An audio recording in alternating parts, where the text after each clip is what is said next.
چلیے.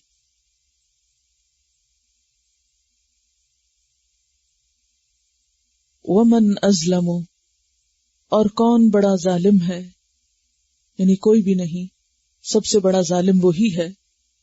کون؟ ممن، اس سے جو افترا، گھڑ لے، علی اللہ، اللہ پر، کذباً، جھوٹ. یعنی اس سے بڑا ظالم اور کوئی نہیں جو اللہ پر جھوٹ گھڑے، اللہ کے ذمے جھوٹی باتیں لگائے. جو بات اللہ تعالیٰ نے نہیں فرمائی وہ اللہ تعالیٰ سے منسوب کرے. مثلا اہل عرب کچھ جانوروں کو بتوں کے نام پہ وقف کر دیتے، مثلا صائبہ، بحیرہ، وسیلہ، حام وغیرہ، حالانکہ اللہ تعالیٰ نے ایسی کوئی چیز بھی مقرر نہیں کی. اس کی تردید پیچھے گزر چکی کہ وما جعل اللہ من بحیرۃ ولا صائبۃ ولا وسیلۃ ولا حام، کہ اللہ نے ان میں سے کسی کو بھی مقرر نہیں کیا. یہ سراسر اللہ کے ذمہ جھوٹ ہے. یہ ان کی یعنی اہل جاہلیت کی خود ساختہ رسمیں ہیں. تو مراد اس سے یہ ہے کہ سب سے بڑا ظالم اور مجرم وہ شخص ہے کہ جو اللہ کی طرف ایسی باتیں منسوب کرے جو اللہ تعالیٰ نے فرمائی ہی نہیں، یا بنائی ہی نہیں، یا مقرر ہی نہیں کی. او قالا، یا کہے، یعنی یا پھر وہ شخص بہت بڑا مجرم ہے جو یہ بات کہے اوحی الیہ، کہ میری طرف وحی کی جاتی ہے، یعنی اللہ کی طرف سے مجھے پیغمبر بنایا گیا ہے. ولم یوحی الیہ شیء، حالانکہ نہیں وحی کی جاتی اس کی طرف کوئی بھی چیز، وحی کا نام و نشان ہی نہیں، اور وہ اس ذوم میں مبتلا ہے اور یہ جھوٹی بات کر رہا ہے کہ میں نبی ہوں. یعنی جو جھوٹی نبوت کا دعویٰ کرے وہ بھی بہت بڑا ظالم ہے. ومن قال، اور جو کہے، یعنی وہ بھی بہت بڑا ظالم ہے جو یہ بات کہے، کیا؟ سأنزل، ان قریب میں اتاروں گا یا نازل کروں گا، مثل ما انزل اللہ، مانند اس کے جو اتارا اللہ نے. یعنی جیسا کلام اللہ نے اتارا ہے ایسا کلام میں بھی اتار سکتا ہوں، میں بھی پیش کر سکتا ہوں. تو یہ تین باتیں جو ہیں جھوٹ سے تعلق رکھتی ہیں. یہ تین باتیں جھوٹی باتیں ہیں، اور یہ جھوٹی باتیں اللہ کے نزدیک ایسے جھوٹ بولنے والے کے ظالم ہونے پر دلیل ہے، یا ظالم ہونے کی علامت ہے. اور نہ صرف یہ کہ ظالم، بلکہ سب سے بڑا ظالم، سب سے بڑا مجرم. تو اس سے یہ پتہ چلتا ہے کہ جھوٹ بولنا یا جھوٹی بات کرنا، اور خاص طور پر اللہ کی طرف جھوٹی بات منسوب کرنا، یہ بہت بڑا جرم ہے، جس میں خود حلال حرام کا مالک بن کے پھر اس کو اللہ کی طرف منسوب کر دینا، یا جھوٹی نبوت کا دعویٰ کرنا، یا پھر قرآن جیسی کتاب پیش کرنے کا دعویٰ کرنا. مثلاً سورۃ الانفال آیت 31 میں آتا ہے وَإِذَا تُتْلَى عَلَيْهِمْ آيَاتُنَا، جب ہماری آیات ان پہ پڑھ کے سنائی جاتی ہیں، قالو، وہ کہتے ہیں، قد سمعنا، سن لی ہم نے، وَلَوْ نَشَاءُ لَقُلْنَا مِثْلَ هَذَا، اگر ہم چاہیں تو ہم بھی ایسی باتیں کہہ سکتے ہیں. اور سورۃ الطور آیت 34 میں اللہ سبحانہ وتعالیٰ فرماتے ہیں فَلْيَأْتُوا بِحَدِيثٍ مِثْلِهِ إِن كَانُوا صَادِقِينَ، انہیں چاہیے کہ اس جیسی کوئی چیز لے کر آئیں، کوئی کلام اس جیسا لے کر تو آئیں اگر یہ اپنی بات میں سچے ہیں. سورۃ البقرہ میں آتا ہے قُلْ فَأْتُوا بِسُورَةٍ مِّن مِثْلِهِ، ان سے کہو کہ اس جیسی ایک سورت ہی بنا کر لاؤ. یعنی ایسا نہیں کر سکتے. ایسا کہنا بالکل جھوٹ ہے کہ کوئی کہے کہ فلاں کلام اللہ کے کلام جیسا ہے، یا قرآن جیسا ہے، یا اس سے بہتر ہے، یا میں ایسا لکھ سکتا ہوں. یہ باتیں بالکل حقیقت سے بالا ہیں، اور ان کی کچھ بھی اللہ کے ہاں اہمیت نہیں، بلکہ ایسا کرنے والا اللہ کے نزدیک ظالم قرار پاتا ہے. ان ظالموں کا انجام بہت برا ہوگا. اور وہ کیا؟ وَلَوْ تَرَىٰ، اور اگر آپ دیکھیں، آپ سے مراد محمد صلی اللہ علیہ وسلم، اور دیکھنے سے مراد رؤیت بصر بھی ہو سکتا ہے اور رؤیت علم بھی. اذ الظالمون، جب یہ ظالم لوگ، الظالمون سے مراد یہاں کون ظالم ہے؟ جن کا یہ اوپر ذکر گزر چکا. اگر تم دیکھ سکو یا دیکھو تو تو تمہیں بہت بڑا ہیبت ناک منظر نظر آئے جب یہ ظالم لوگ فی غمرات الموت، موت کی بے ہوشیوں میں ہوں گے۔ ان ظالموں پر جب موت آئے گی تو موت کا وہ وقت اور موت کا وہ منظر انتہائی ہیبت ناک ہوگا، یعنی ان کی بہت بری موت آنے والی ہے۔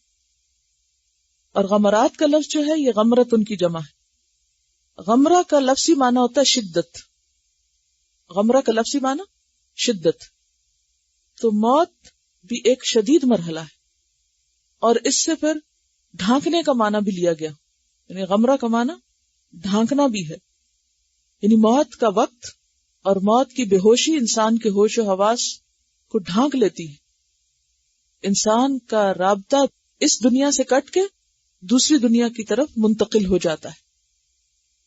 کاش تم دیکھو ان ظالموں کو، یا اگر آپ دیکھو ان ظالموں کو کہ جب ان کی جان نکالی جا رہی ہوگی اور وہ موت کی سختیوں میں مبتلا ہوں گے، سکرات موت کی حالت میں ہوں گے، والملائکۃ اور فرشتے باسطوا ایدیہم اپنے ہاتھوں کو پھیلا رہے ہوں گے ان کی طرف۔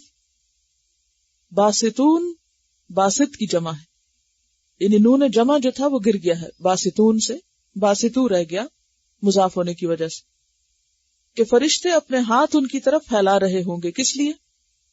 ان کی جان لینے کے لیے، اور کہہ رہے ہوں گے اخرجوا انفسکم، نکالو اپنی جانیں، لاؤ دو اپنی جانیں، یعنی ان کو ڈانٹ رہے ہوں گے، سختی سے پیش آ رہے ہوں گے، اور ہاتھ بڑھا بڑھا کے ان کی جان کھینچ رہے ہوں گے، یا ان سے کہہ رہے ہوں گے نکلو اس عذاب سے، نکلو اس مصیبت سے، نکالو اپنے آپ کو، بھاگو کہیں، کیا بھاگ سکتے ہو؟ تو نبی صلی اللہ علیہ وسلم سے فرمایا جا رہا ہے کہ اگر آپ دیکھ سکیں وہ منظر تو آپ کو پتا چلے کہ وہ وقت کتنا سخت وقت ہوگا جب ان ظالموں کی جان نکل رہی ہوگی اور یہ موت کی بے ہوشیوں میں ہوں گے، موت کی شدت کا شکار ہوں گے، سخت تکلیف کے عالم میں ہوں گے کہ ان کی جان نکل کے نہ دے گی، اور فرشتے ان کی طرف اپنے ہاتھ پھیلائے ہوئے ہوں گے اور سختی سے ان کی جان کھینچ رہے ہوں گے، اور ساتھ کہہ رہے ہوں گے نکالو اپنی جانیں، یعنی نکالو اپنی جانوں کو اس مصیبت سے، تو وہ بالکل بے بس ہوں گے، کچھ بھی نہ کر سکیں گے۔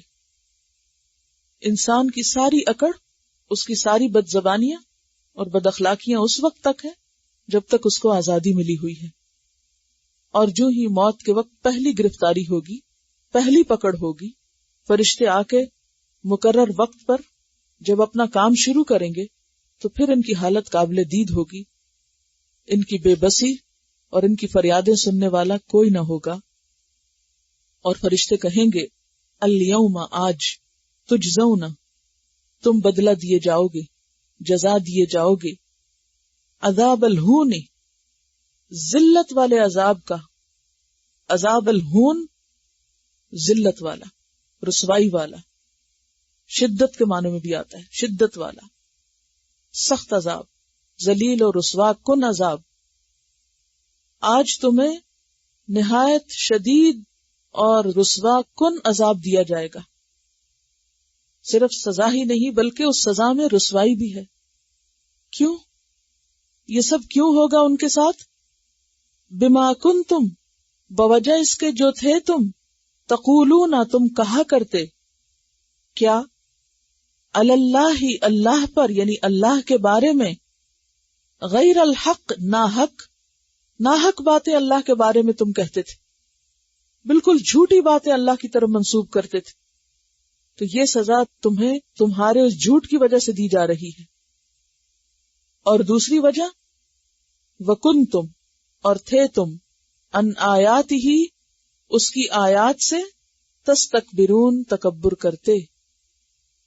تستکبرون کا معنی ہوتا ہے اپنی بڑائی چاہنا، خود کو بڑی چیز سمجھنا، خود کو بڑا بنانا، آیات میں غور و فکر نہ کرنا، یعنی تمہیں رسوا کن عذاب اس لیے دیا جا رہا ہے کہ تم اللہ پہ ناحق باتیں کہتے، جن کا ذکر اوپر گزر چکا، ممن افترا علی اللہ کذبا او قال اوحی الیہ ولم یوحى الیہ شیء، اور تم اس کی آیات سے تکبر کرتے، یعنی ان پر غور و فکر کی بجائے ان کے مقابلے میں کیا کہتے ہیں، ہم بھی ایسا کلام لا سکتے ہیں.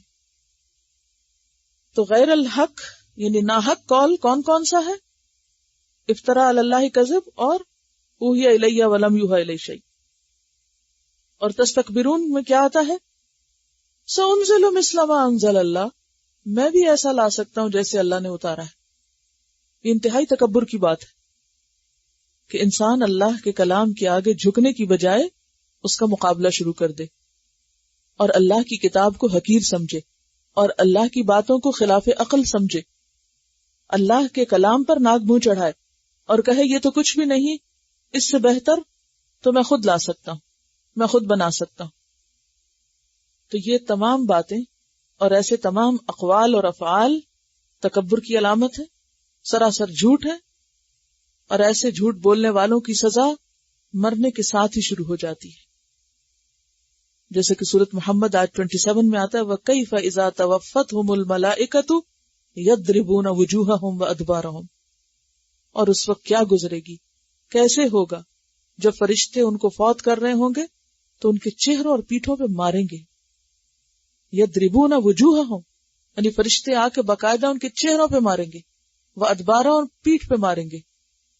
صرف وہ بچے ہوئے ہیں تو جب تک ان کی آزادی ہے اور دیکھا جا رہا ہے یہ کہتے کیا اور کرتے کیا ہیں.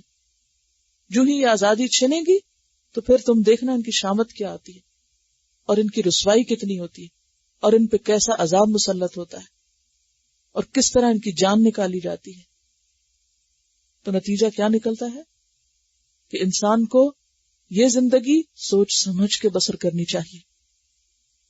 اس میں انسان کے پاس کوئی گنجائش نہیں کہ وہ اللہ کا مقابلہ کرنے پہ اتر آئے یا اللہ سے ناراض ہو یا اللہ کے فیصلوں کو چیلنج کرے یا بےہودہ قسم کی باتیں کرے، ورنہ اس کا انجام سخت برا ہوگا. کیونکہ ساری طاقت اللہ کے پاس ہے، بندے کے پاس کچھ بھی نہیں. اس کو اپنی حیثیت دیکھ کر اور اپنے آپ کو پہچان کے بات کرنی چاہیے. وَلَقَدْ جِئْتُمُونَا فُرَادًا، اور البتہ تحقیق آ گئے تم ہمارے پاس اکیلے اکیلے. آ گئے تم ہمارے پاس اکیلے اکیلے. فرادا فرد کی جمع ہے، فرد افراد اردو میں استعمال ہوتا ہے. جیسا کہ سورۃ مریم آیت 95 میں آتا ہے وَكُلُّهُمْ آتِيهِ يَوْمَ الْقِيَامَةِ فَرْدًا، اور وہ سارے کے سارے آئیں گے اس کے پاس قیامت کے دن اکیلے اکیلے، انڈیویجولی. کوئی کسی کے ساتھ نہ ہوگا، کوئی کسی کا مددگار نہ ہوگا. یہ بالکل ایسا ہی ہے کما خلقناکم اول مرۃ، جس طرح ہم نے تم کو پیدا کیا تھا پہلی بار، اول بار. مرہ باری، پیچھے گزر چکا ہے، میم رے رے سے. مرور کہتے ہیں گزرنے کو، مرور زمانہ یعنی وقت کا گزرنا. تو مرتن ہوتا ہے ایک بار، تو اول مرتن پہلی بار. جس طرح ہم نے تم کو پہلی بار پیدا کیا تھا. کیسے پیدا کیا تھا؟ دنیا میں انسان کیسے آتا ہے؟ نمبر 1 اکیلا ہوتا ہے، نمبر 2 برہنہ ہوتا ہے، بے لباس ہوتا ہے، نمبر 3 غیر مختون ہوتا ہے، یعنی ختنہ نہیں ہوتا. قیامت کے دن بھی لوگ بالکل اسی طرح اٹھیں گے، برہنہ ہوں گے، غیر مختون ہوں گے اور اکیلے اکیلے ہوں گے. رشتہ دار وغیرہ سب ہوں گے مگر کوئی کسی کے کام نہیں آئے گا، کوئی کسی کو نہیں پوچھے گا. اور اب بھی آپ دیکھیں دنیا میں تھوڑی سی کوئی تکلیف آتی ہے تو ہر ایک کو اپنی پڑ جاتی ہے، ہر ایک اپنی جان کی فکر کرتا ہے. اس کو یہ یاد نہیں رہتا کہ دوسروں کا کیا ہو رہا ہے. تو قیامت کے دن کی بھی ایسی چیخ پکار ہوگی، کسی کو کوئی یاد نہ رہے گا، ہر ایک اپنی فکر کر رہا ہوگا. وَتَرَكْتُمْ، اور تم چھوڑ آئے، چھوڑ دیا تم نے، چھٹ گیا تم سے، ما جو کچھ خولناکم عطا کیا تھا ہم نے تم کو. خولا کا معنی ہوتا ہے مالک بنانا، کوئی ساز و سامان دینا. اے بندو دنیا میں ہم نے تمہیں جو بھی ساز و سامان دیا تھا، جو بھی خدم حشم، دنیاوی زینت رونق کے سامان، گھر کے فرنیچر، ڈیکوریشن پیس، اور جو کچھ بھی تم جن جن چیزوں میں دل لگائے ہوئے ہو، چاروں طرف نظر تو دوڑاؤ کیا کچھ اللہ نے دیا ہے. وہ سب کچھ تمہارے مرنے کے بعد پیچھے رہ جائے گا، کوئی ایک چیز بھی تم ساتھ نہ لا سکو گے۔ آپ سوچئے کہ انسان ایک گھر ہی بناتا ہے یا گھر میں فرنیچر ہی لاتا ہے یا اپنے کسی کارخانے میں کوئی مشینری لگاتا ہے، اس کے پیچھے کتنی لمبی چوڑی ایفرٹ اور پلاننگ اور منصوبہ بندی درکار ہوتی، سال ہا سال کی محنت اور سیکریفائسز ہوتی، پھر جا کے یہ سب چیزیں بنتی۔ لیکن جب انسان مرتا ہے تو خالی ہاتھ جاتا ہے، جن چیزوں کو بنانے میں اس کی پوری زندگی لگتی ہے ان میں سے کچھ بھی ساتھ نہیں جاتا۔ یہی بات قیامت کے دن انہیں بتائی جائے گی، وَتَرَكْتُمْ مَا خَوَّلْنَاكُمْ، چھوڑ دیا تم نے جو بھی ہم نے تم کو عطا کیا تھا، وَرَاءَ ظُهُورِكُمْ، تمہاری پیٹھوں کے پیچھے، یعنی تم نے ان کی طرف، اس سارے سامان کی طرف گویا پیٹ کر لی، سب کچھ بھول گئے۔ آپ دیکھیں جب بھی دنیا میں کوئی مصیبت یا حادثہ یا آفت آتی ہے، اگر یہ کہا جائے کہ اپنے آپ کو بچا لو یا گھروں کو بچا لو، تو انسان کس کو بچاتا؟ خود کو بچاتا۔ ساری زندگی بھاگ دوڑ کر کے، وقت لگا کے جو کچھ اکٹھا کر رکھا ہوتا ہے ان میں سے ایک بھی چیز اٹھانے کو دل نہیں چاہتا کہ اس کے اٹھانے میں کہیں دیر نہ ہو جائے، میں کسی طرح بچ جاؤں، ان چیزوں کی پرواہ نہیں۔ تو قیامت کے دن بھی حال یہی ہوگا کہ انسان کو یہ سارے ساز و سامان بھول جائیں گے، انسان ان میں سے کسی چیز کو یاد نہیں کرے گا، نظر غلط بھی نہیں ڈالے گا۔ لیکن حیرت کی بات ہے کہ جب تک ہمارے پاس وقت ہے، مہلت ہے، ہماری ساری دلچسپیاں کس میں ہیں؟ ہمارا سارا وقت کس میں لگتا ہے؟ ہمارے فارغ اوقات، ہماری طاقت، ہماری جوانی، ہماری دولت، ہمارا سب کچھ کیا اکٹھا کرنے میں لگتا ہے؟ کیا سمیٹنے میں، کن چیزوں کو تلاش کرنے میں، کس کو ڈھونڈنے میں؟ کبھی ہم اپنا حساب تو کریں کہ وہ سارے اوقات جو ہم محض بازاروں میں گھوم کے گزار دیتے ہیں، صرف نئی نئی چیزیں تلاش کرنے، صرف دنیا کی محبت میں، بعضوں کا ضرورت ہوتی ہے اور بعضوں ضرورت ہوتی ہی نہیں ہے۔ کبھی آپ اپنے گھر کی ساری چیزوں پہ جا کے آج نظر ڈالیں اور ان میں سے دیکھیں کہ میرے ساتھ قبر میں کیا جائے گا، اس میں سے وہاں کیا فائدہ دے گا۔ کسی ایک چیز پہ ہاتھ رکھیں جا کے اور سوچیں کہ اس چیز کو حاصل کرنے میں آپ نے کتنا وقت لگایا، کہاں سے جا کے خریدا، کہاں سے اٹھا کے لائے، کتنا دھویا، سکھایا، چمکایا، سنبھالا، رکھا، ادھر سے ادھر، ادھر سے ادھر، وہ سارے وقت کو ذرا گنے۔ کیا اس میں اس سے زیادہ تعمیری کام نہیں ہو سکتا تھا؟ ہو سکتا تھا، لیکن تعمیری کام اور آخرت کی تعمیر، اس کی طرف ہم میں سے کسی کی توجہ ہی نہیں، اس کو تو بھولے ہوئے ہیں۔ ان چیزوں کے ساتھ زیادہ محبت ہے، ان کے اوپر زیادہ قیمتی وقت لگاتے ہیں جو سب یہاں چھوڑنی۔ وَتَرَكْتُمْ مَا خَوَّلْنَاكُمْ، سب چھوڑ دیا تم نے، کیوں نہیں لائے ساتھ ان کو؟ جن چیزوں سے اتنی محبت تھی تمہیں، جن کے پیچھے جان جاتی تھی تمہاری، جن کے پیچھے تعلقات خراب کیے تم نے انسانوں کے ساتھ، جس کے پیچھے تم نے انسانوں کا حق مارا، کہاں ہیں وہ چیزیں؟ ترک تم، چھوڑ آئے نا تم، سب چھوڑ جاتے ہیں۔ وراء ظہورکم، اب دیکھیں یہ بھی کہا جا سکتا، وراءکم بھی کہا جا سکتا ہے، لیکن وراء ظہورکم شدت کے لیے کہا گیا، پیٹ پیچھے، وہ پیچھے، کیونکہ انسان کے اوپر جب کوئی آفت آنے لگتی، خدا نہ خاصہ کسی لمحے آپ کو احساس ہو یہ گھر گرے گا، تو پیٹ پھیر کے بھاگیں گے نا انسان۔ اس وقت یہ تو نہیں کہے کہ وہ قیمتی میری فلانی چیز پڑی ہوئی، ذرا میں ادھر جاؤں۔ کسی ایک چیز کی طرف بھی انسان کا رخ نہیں ہوگا، ہر چیز کی طرف سے پیٹ پھیر کے انسان نکلے گا۔ وراء ظہورکم وما نرى، اور نہیں ہم دیکھتے، معکم تمہارے ساتھ، شفعاءکم تمہارے سفارشی، جن کے بارے میں تمہارا خیال تھا کہ آخرت کے معاملے میں تو وہ مدد کر دیں گے۔ ہمارا حال کیا، ہماری سوچ کیا ہوتی، اچھا دنیا کے کام تو ہم خود ہی کر لیں، کیونکہ محبت ہوتی ہے اس لیے ان چیزوں کو زیادہ امپورٹنس دیتے، اور جو ہی آخرت کے حساب کتاب کی فکر آتی تو کہتے ہیں وہ فلاں بڑا، وہ فلاں نیک شخص سے ہماری دوستی ہے، وہ فلاں بزرگ ہے، وہ ہمارے ماں باپ بہت نیک ہوا کرتے تھے تو وہ ان میں سے کوئی ہمارے کام آئے، ہم نے اپنی اولاد کو حافظ بنا دیا ہے، ان میں سے کوئی ہمیں چھڑا لے گا۔ اس کے لیے ہم کسی اور کا سہارا ڈھونڈتے ہیں، کوئی اور کام آ جائے گا۔ وَمَا نَرَىٰ مَعَكُمْ شُفَعَاءَكُمْ، جن پہ تمہاری امیدیں تھی، جن پہ تمہارا بھروسہ تھا، جن کا تم وسیلہ اور دامن پکڑے ہوئے تھے، ان میں سے تو کوئی بھی تمہارے ساتھ ہمیں دکھائی نہیں دیتا، وہ کہاں گئے سب؟ سورۃ القصص آیت 62 میں آتا ہے اینا شرکائی الذین کنتم تزعمون، کہاں ہے میرے وہ شریک جن کے بارے میں تم یہ گمان رکھتے تھے کہ وہ تمہاری مدد کریں گے، تمہارے کام آئیں گے؟ کہیں بھی نظر نہیں آ رہے. الذین زعمتم، وہ جن کے بارے میں تم نے سوچا، گمان کیا، انہم فیکم شرکاء، کہ وہ تمہارے میں شریک ہیں. فیکم سے مراد تمہارے میں، یعنی تمہارے انجام کے معاملے میں، تمہاری عبادت میں، اور پھر تمہیں بچانے میں. لقد تقطع بینکم، البتہ تحقیق کٹ گیا تمہارے درمیان، ٹکڑے ٹکڑے ہو گیا تمہارے درمیان. بین جو ہے لفظ بون سے نکلا ہے، بے واو نون. بون فاصلے کو کہتے ہیں. تمہارے اور ان کے درمیان ایک فاصلہ آ گیا، تمہارے سارے تعلقات کٹ گئے، تمہاری ساری امیدیں منقطع ہو گئیں، کوئی کام آنے والا اب نہیں ہے. وَضَلَّ عَنْكُمْ، اور گم ہو گئے تم سے. کون؟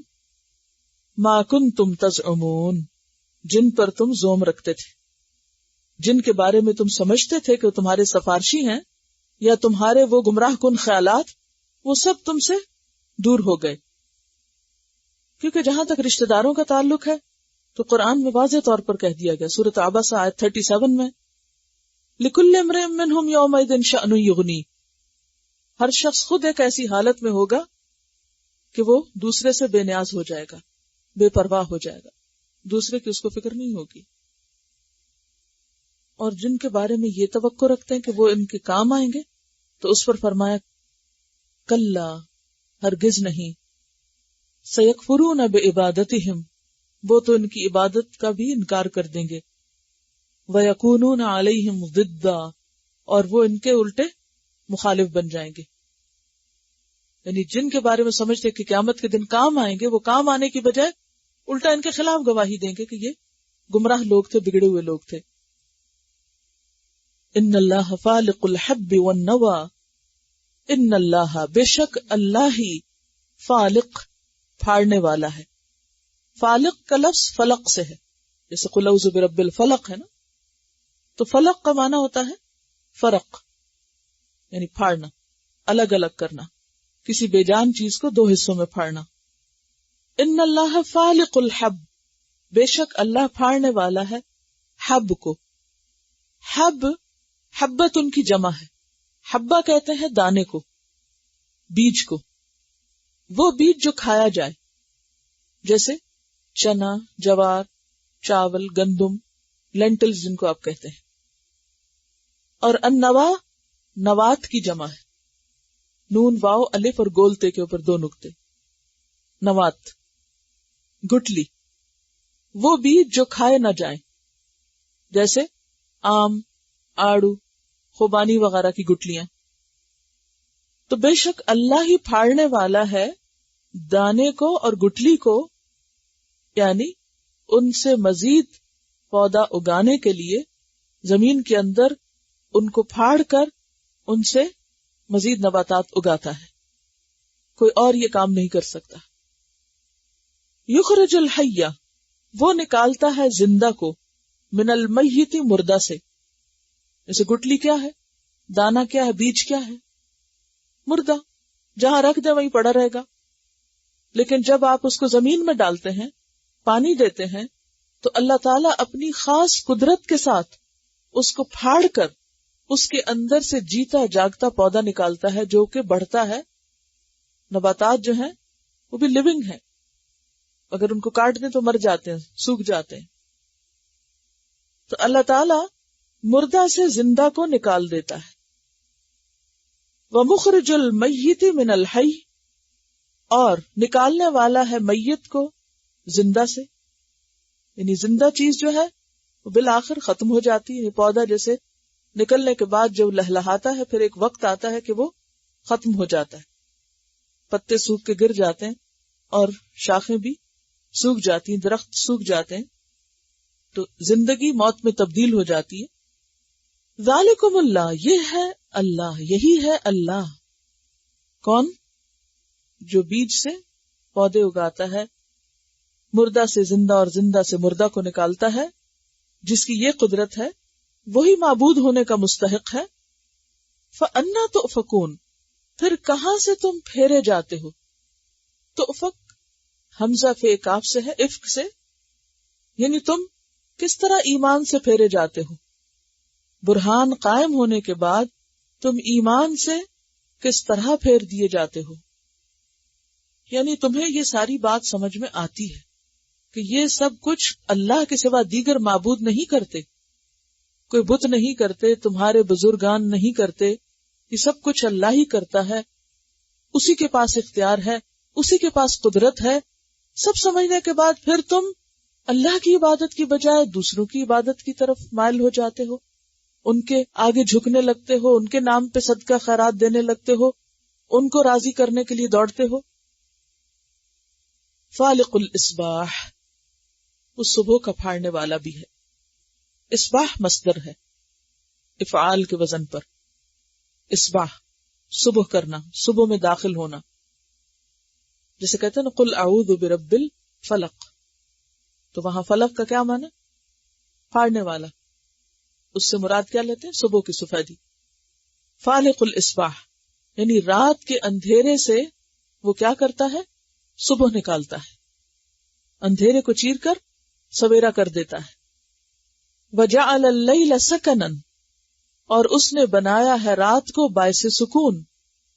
سکن باعث سکون، جیسا کہ سورۃ یونس آیت 67 میں آتا ہے وَهُوَ الَّذِي جَعَلَ لَكُمُ اللَّيْلَ لِتَسْكُنُوا فِيهِ وَالنَّهَارَ مُبْصِرًا، وہ اللہ وہ ذات ہے جس نے تمہارے لیے رات کو بنایا تاکہ تم اس میں سکون پاؤ، اور دن کو روشن بنایا.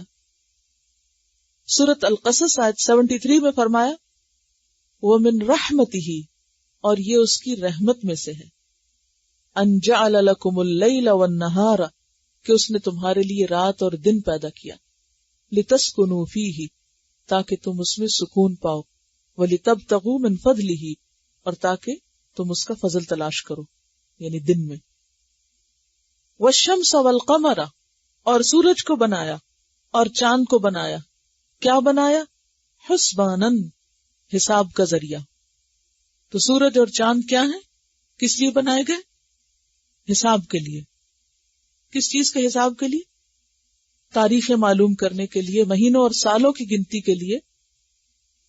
جیسا کہ ایک اور جگہ پر آتا ہے سورۃ یونس آیت 5 میں هو الذی جعل الشمس ضیاء والقمر نورا وقدرہ منازل لتعلموا عدد السنین والحساب، تاکہ تم جان لو گنتی سالوں کی اور حساب. تو سورج اور چاند کو حساب کا ذریعہ بنایا، جیسے سورۃ الرحمن میں بھی آتا ہے الشمس والقمر بحسبان. ذالک تقدیر العزیز العلیم، یہ اندازہ ہے زبردست علم والے کا. یہ کسی انسان کے بس کی بات نہیں، یہ کس کا بنایا ہوا ہے؟ سب اس رب کا جو زبردست بھی ہے اور جاننے والا بھی ہے اپنی مخلوق کو. یعنی چاند ایک وقت پر نکلتا ہے، حساب کے ساتھ نکلتا ہے، اندازے پر نکلتا ہے، ہیپیزرلی نہیں یہ سب کچھ ہو جاتا.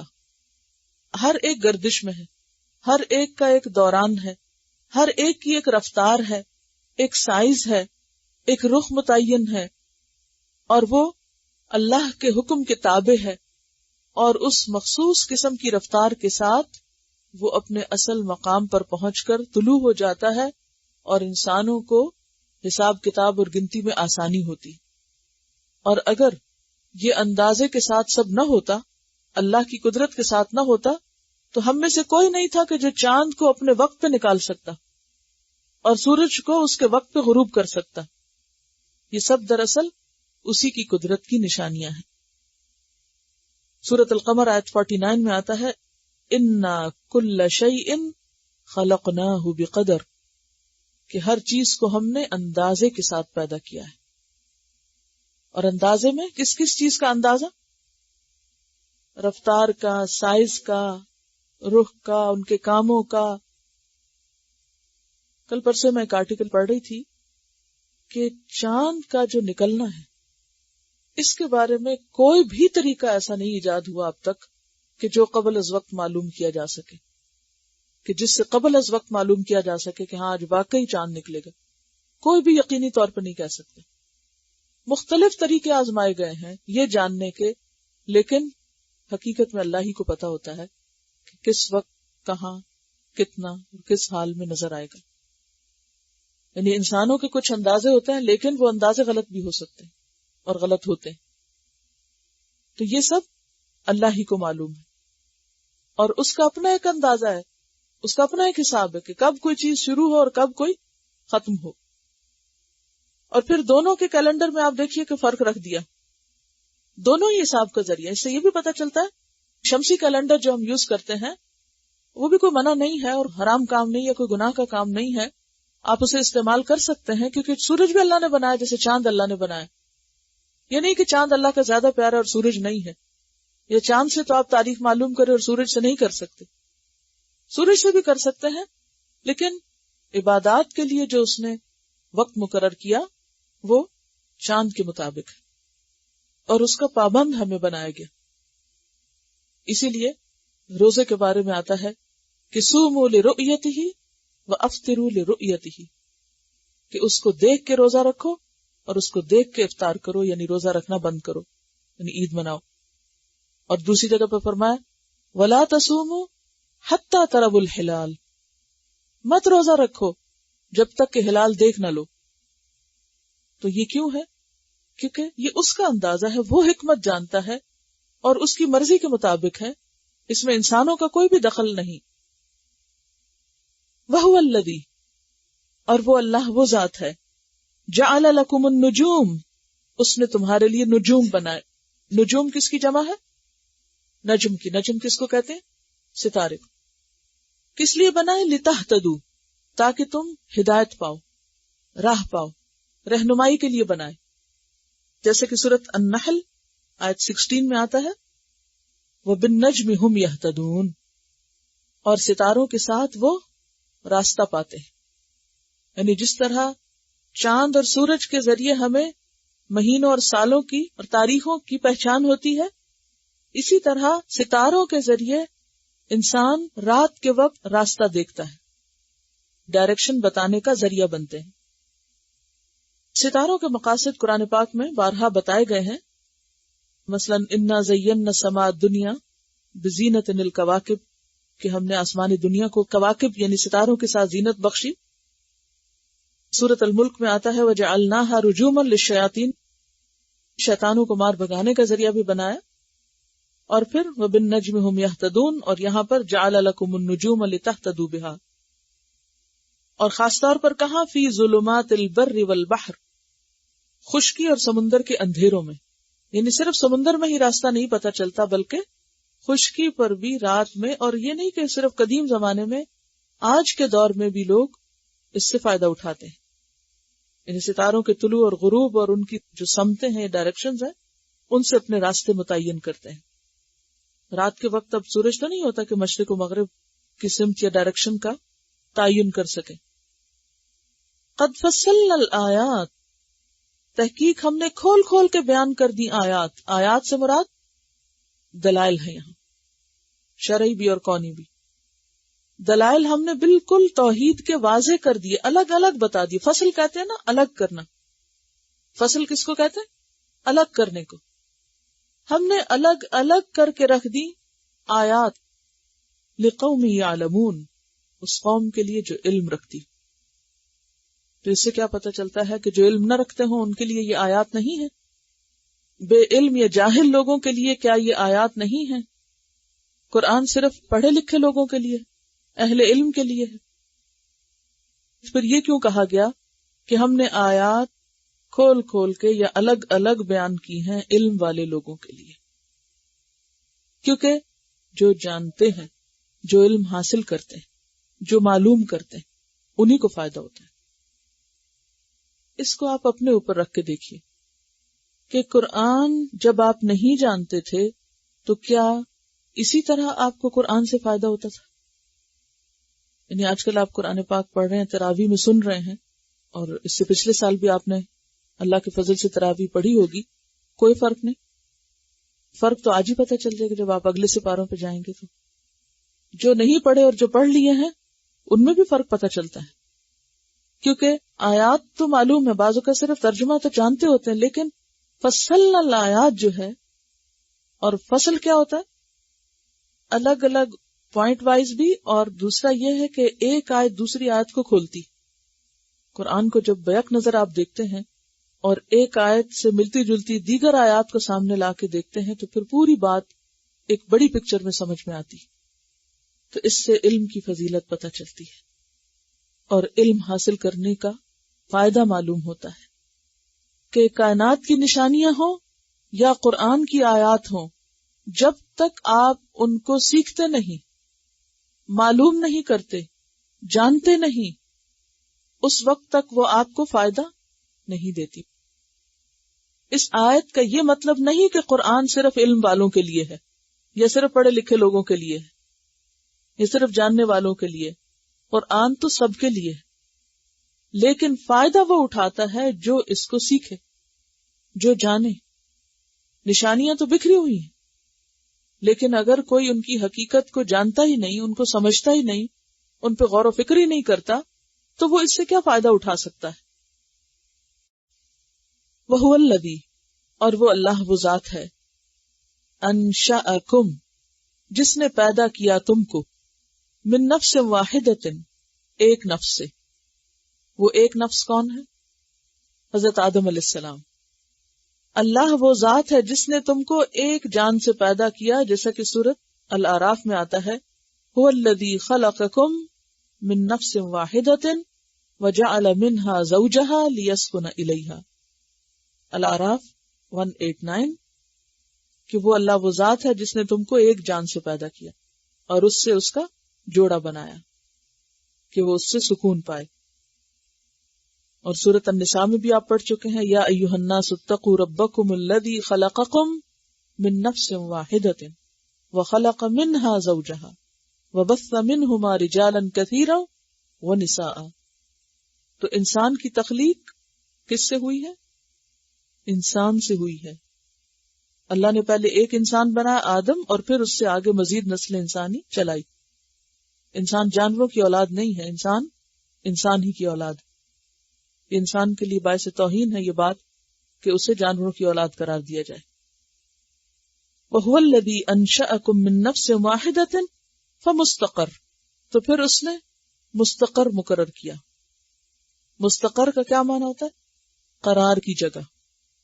قرار کی جگہ، اس سے مراد ماں کا ووم ہے، رحم، جس میں بچہ آرام کے ساتھ 9 مہینے پورا پرورش پا کے مکمل ہو کے دنیا میں آتا ہے. مستقر، جائے قرار. ومستودع، اور سپرد کیے جانے کی جگہ. مستودع واو دال عین سے، وداع اور الوداع جس سے آپ بولتے ہیں. تو مستودع جہاں انسان کو پھر سپرد کر دیا جاتا ہے، اور وہ کیا ہے؟ قبر. ایک قبر ماں کا پیٹ ہے اور دوسری قبر مرنے کے بعد. ایک ٹھکانہ ماں کا پیٹ ہے جو دنیا میں آنے سے پہلے، اور دوسرا ٹھکانہ زمین کا پیٹ ہے یعنی قبر، جس میں دنیا سے جانے کے بعد انسان رہے گا. اس نے تمہیں ایک جان سے پیدا کیا، پھر تمہیں مستقر اور مستودع عطا کیا.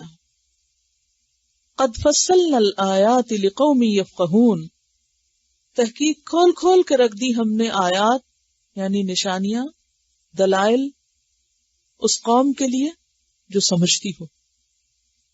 یفقہون کا کیا معنی ہے؟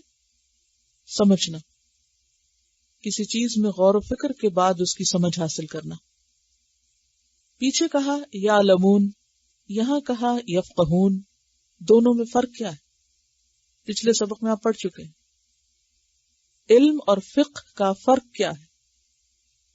علم کسی چیز کو جاننا، معلوم کرنا، جیسے ظاہری نشانیوں سے کسی چیز کو جان لینا، جبکہ فقہ غور و فکر کے ساتھ اور دلائل کے ساتھ کسی چیز کو جاننا. تو فقہ اگلا درجہ ہے.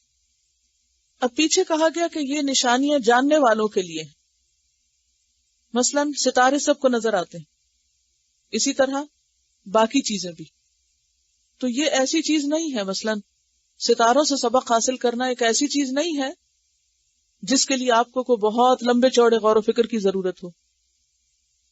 ستارہ ایک ایسی چیز ہے، یہ سورج ایسی چیز ہے، یہ چاند ایسی چیز ہے جس کی طرف کوئی معمولی عقل سمجھ رکھنے والا انسان بھی، ایک بچہ بھی نظر اٹھائے گا تو حیران ہو جائے گا کہ یہ کیا ہے، فوراً اپنی طرف متوجہ کر لے گا.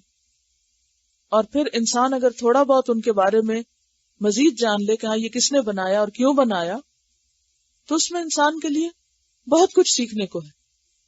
لیکن یہاں پر جہاں انسان کی پیدائش، پھر اس کے مستقر اور اس کے مستودع کا ذکر کیا گیا، وہاں پر لفظ فقہ استعمال کیا گیا کہ یہ ایک ایسا موضوع ہے جس پر مزید تعمق کی ضرورت ہے، غور و فکر کی ضرورت ہے.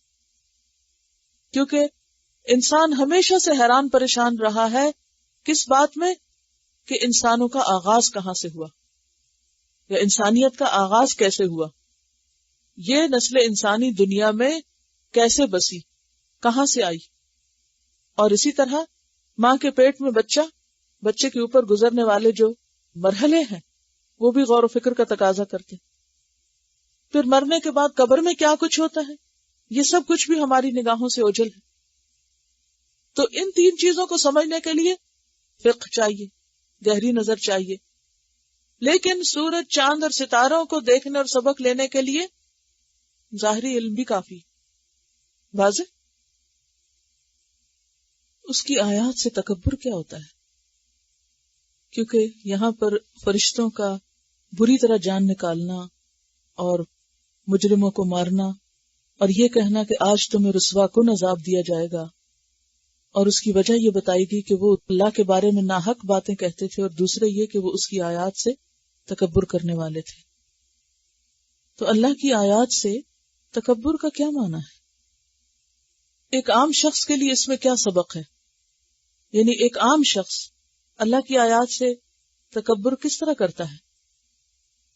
جب بھی اللہ تعالیٰ کا کوئی حکم آتا ہے تو وہ کیا سمجھتا ہے کہ یہ میرے لیے نہیں، میری ذات تو اس سے بہت بالا ہے، اور اس کو حقیر سمجھتا ہے اور اس کو معمولی بات سمجھتا ہے. یا یہ کہتا ہے کہ مجھے تو اس کی کوئی سینس سمجھ نہیں آتی، مجھے تو اس کی کوئی لاجک سمجھ نہیں آتی. یا پھر اس کے اوپر تحقیر کر کے اس پہ ہنسنا، یا اس کو دیوانوں کی باتیں کہنا، یا 1400 سال پرانی باتیں بتانا، یا اس کو معمولی چیز سمجھنا، یا اس کے پڑھنے پڑھانے، سمجھنے سمجھانے، سیکھنے سکھانے کو ایک حقیر کام سمجھنا، یہ سب اسی میں آتا ہے کہ یہ بھی کوئی کرنے کا کام ہے، یہ تو سبھی کو پتا ہے. اگر پتا ہے تو پھر عمل اس کے مطابق کیوں نہیں؟ تو اللہ کی آیات سے روگردانی، ان کو ان کا حق نہ دینا، ان کا مقام نہ سمجھنا، ان کو معمولی چیز سمجھنا، اور خود کو زیادہ قابل سمجھنا، زیادہ عقل مند اور انٹلیکچوئل سمجھنا، اور اپنے دنیاوی کام و کاج کو زیادہ اہم قرار دینا اور اس کو معمولی چیز سمجھنا، یہ سب تکبر میں آتا ہے. اور یہ چیز انسان کے لیے مرتے وقت اور مرنے کے بعد بھی رسوائی کا سبب ہے. چلیے، وَهُوَ الَّذِي، اور وہ اللہ وہ ذات ہے، انزلہ جس نے نازل کیا، من السماء آسمان سے، ماءً پانی. کون سا پانی؟ بارش کا پانی. فَأَخْرَجْنَا پھر نکالے ہم نے، بِهِ ساتھ اس کے، کس کے؟ اس پانی کے، اس بارش کے پانی کے ساتھ، نباتا نباتات، پودے، کل شیء ہر چیز کے، یعنی ہر قسم کے. فَأَخْرَجْنَا پھر نکالا ہم نے، منہ اس سے کس سے؟ زمین سے، خضرن سبزہ. خضر کا لفظ جو ہے یہ سبزے کے لیے بھی استعمال ہوتا ہے، ٹہنی اور شاخ کے لیے بھی استعمال ہوتا ہے. تو مراد اس سے یہ ہے کہ آسمان سے بارش اتری، زمین سے نباتات اگی، اور پھر اس نباتات سے ہریالی پھیل گئی. تو منہ کی ضمیر جو ہے یہ نبات کی طرف بھی جا رہی، کیونکہ جب بارش ہوتی ہے، بیج نرم ہوتا ہے، تو اس سے جو ابتدائی طور پہ سبزہ نکلتا ہے نا، وہ نبات ہے، کوئی سٹیم سب نکلتا ہے، اور اس سٹیم کو پھر مزید تقویت پہنچتی ہے تو وہ ٹہنی میں بدل جاتا ہے، یعنی اوپر پودا مزید نکل آتا ہے. پہلے درجے پر وہ زمین کے اندر ہوتا ہے، یہ تھوڑا سا نکلتا ہے اور پھر وہ بڑھتے بڑھتے درخت بن جاتا ہے، شاخیں بن جاتی ہیں یا گھاس کی شکل میں ہریالی نظر آتی ہے، یا ہر طرف ہر چیز سرسبز ہو جاتی ہے. نخرج منہ، نکالتے ہیں اس سے، اس کس سے؟ نبات سے. حبن، دانے، متراکبن، تہ بتہ. متراکب کا لفظ جو ہے رے کاف بے سے ہے. رکبہ، سوار ہونا. مثلا آپ امیجن کریں کہ کوئی شخص گھوڑے پہ سوار ہے یا گدھے پہ سوار ہے، تو اس کا مطلب کیا ہے کہ وہ اس کے اوپر بیٹھا ہوا ہے، اس کے اوپر چڑھا ہوا ہے. تو اسی طرح تہ بر تہ دانے، یعنی ایک دانے کے اوپر ایک دانہ سوار ہے، اس پہ چڑھا ہوا ہے. اور آپ امیجن کر سکتے ہیں گندم کے شاخ کو یا مکی وغیرہ کو، جوار باجرہ کو، کہ کس طرح گتھے ہوئے اور ایک کے اوپر ایک چڑھے ہوئے دانے نظر آتے ہیں. یعنی کثرت کی طرف اشارہ ہے کہ کس طرح اللہ تعالیٰ نے انتہائی خوبصورتی کے ساتھ بہترین طریقے سے ایک حب سے یا ایک دانے سے بہت سے دانے نکال دیے. وَمِنَ النَّخْلِ، اور نخل یعنی کھجور کے درخت سے، من طلعہا، اس کے خوشے سے. طلع کا لفظ جو ہے طلوع ہونے سے. طلوع ہونا کیا ہوتا ہے؟ نکلنا. جیسے سورج طلوع ہوتا ہے تو شروع کا حصہ جو سورج کا نظر آتا ہے وہ اس کا طلع ہے. اسی طرح کھجور کے درخت میں وہ چیز جو شاخ میں سب سے پہلے نکلتی ہے، جو اس کا خوشہ بنتی. یعنی ویسے تو کھجور کے پتے ہوتے ہیں نا، ٹہنیاں سی ہوتی ہیں، تو جب موسم آتا ہے پھل لگنے کا تو ان ٹہنیوں سے مختلف ایک اور طرح کی ٹہنی نکلتی اور اس میں گچھا سا نکلتا ہے. تو اس طلع سے کیا ہوتا ہے؟ قنوان، کلسٹرز ہوتے ہیں یا خوشے ہوتے ہیں. دانیتن، جھکے ہوئے، یعنی ہینگنگ لو. دانیہ دنوب سے ہے. دنوب کس کو کہتے ہیں؟ قریب ہونے کو. دانی قریب ہونے والا، اور دانیہ مؤنث اس سے قریب ہونے والی. یعنی اس کے پہلے پہلے خوشوں سے کیا ہوتا ہے؟ لٹکتے ہوئے کھجور کے گچھے نکلتے ہیں کلسٹرز کی شکل میں، جو پھل کی کثرت کی وجہ سے کیسے ہوتے ہیں؟ جھک جاتے ہیں، نیچے لٹک جاتے ہیں، یا پھر وہ ایک دوسرے کے بھی قریب ہوتے ہیں. آپ دیکھیں کہ مثلاً اگر آپ نے کبھی دیکھا ہو مالٹے کا باغ، تو مالٹے گچھوں کی شکل میں نہیں ہوتے. کیا ہوتا ہے؟ ایک ایک ہوتا ہے اور پھر پورے درخت پہ پھیلا ہوا ہوتا ہے. اس کے برعکس کھجور کا جو درخت ہوتا ہے اس میں پھل قریب قریب ہوتا ہے، لٹکتا بھی ہے لیکن اس کے ساتھ ساتھ ایک دوسرے کے بھی قریب، یعنی ایک سرٹن پلیس پر اس کا پھل ہوتا ہے. تو دانیہ کا ایک معنی یعنی نیچے کو جھکے ہوئے، اور دوسرا معنی آپس میں قریب قریب. وجناتن، اور باغات، جمع ہے جنتن کی. اور باغات کس چیز کے؟ من عنابن، انگوروں کے، عنب کی جمع. والزیتون، اور زیتون کے باغ. والرمان، اور انار، کیونکہ اہل عرب میں یہی پھل مشہور تھے. زیتون اگرچہ سبزی بھی ہے لیکن پھل بھی ہے ایک طرح سے. مشتبہن، ہم شکل، ملتے جلتے، یعنی جن کے پتے یا پھل یا شکل یا مزہ بعض اوقات باہم ملتا جلتا ہے. وغیر متشابہ، اور نہ ملتے جلتے بھی، یعنی بعض اوقات ایک دوسرے سے فرق ہوتے ہیں، ہم شکل نہیں ہوتے. حالانکہ سب کو ایک ہی پانی پلایا جاتا ہے، ایک ہی زمین میں اگتے ہیں، ایک ہی طرح کی ہوا اور سورج لگتا ہے، سورج کی روشنی ملتی، لیکن ہر پھل دوسرے سے مختلف ہوتا ہے. بظاہر دیکھنے میں سائز ایک جیسا لگ رہا ہوتا ہے یا رنگ یا اس کا شیڈ ایک جیسا لگتا ہے، لیکن ٹیسٹ اس کا فرق ہوتا ہے. یعنی کچھ چیزیں ملتی جلتی اور کچھ چیزیں نہ ملتی جلتی. پھر اسی طرح آپ دیکھیے کہ زیتون اور انگور جو ہیں، ان کے بعض اوقات جو پھل ہیں ان کے سائز اور رنگ بھی ملتے جلتے ہیں. انگوروں میں بھی آپ دیکھیں گرین انگور بھی ہوتے ہیں اور اسی طرح پرپل کلر کے بھی.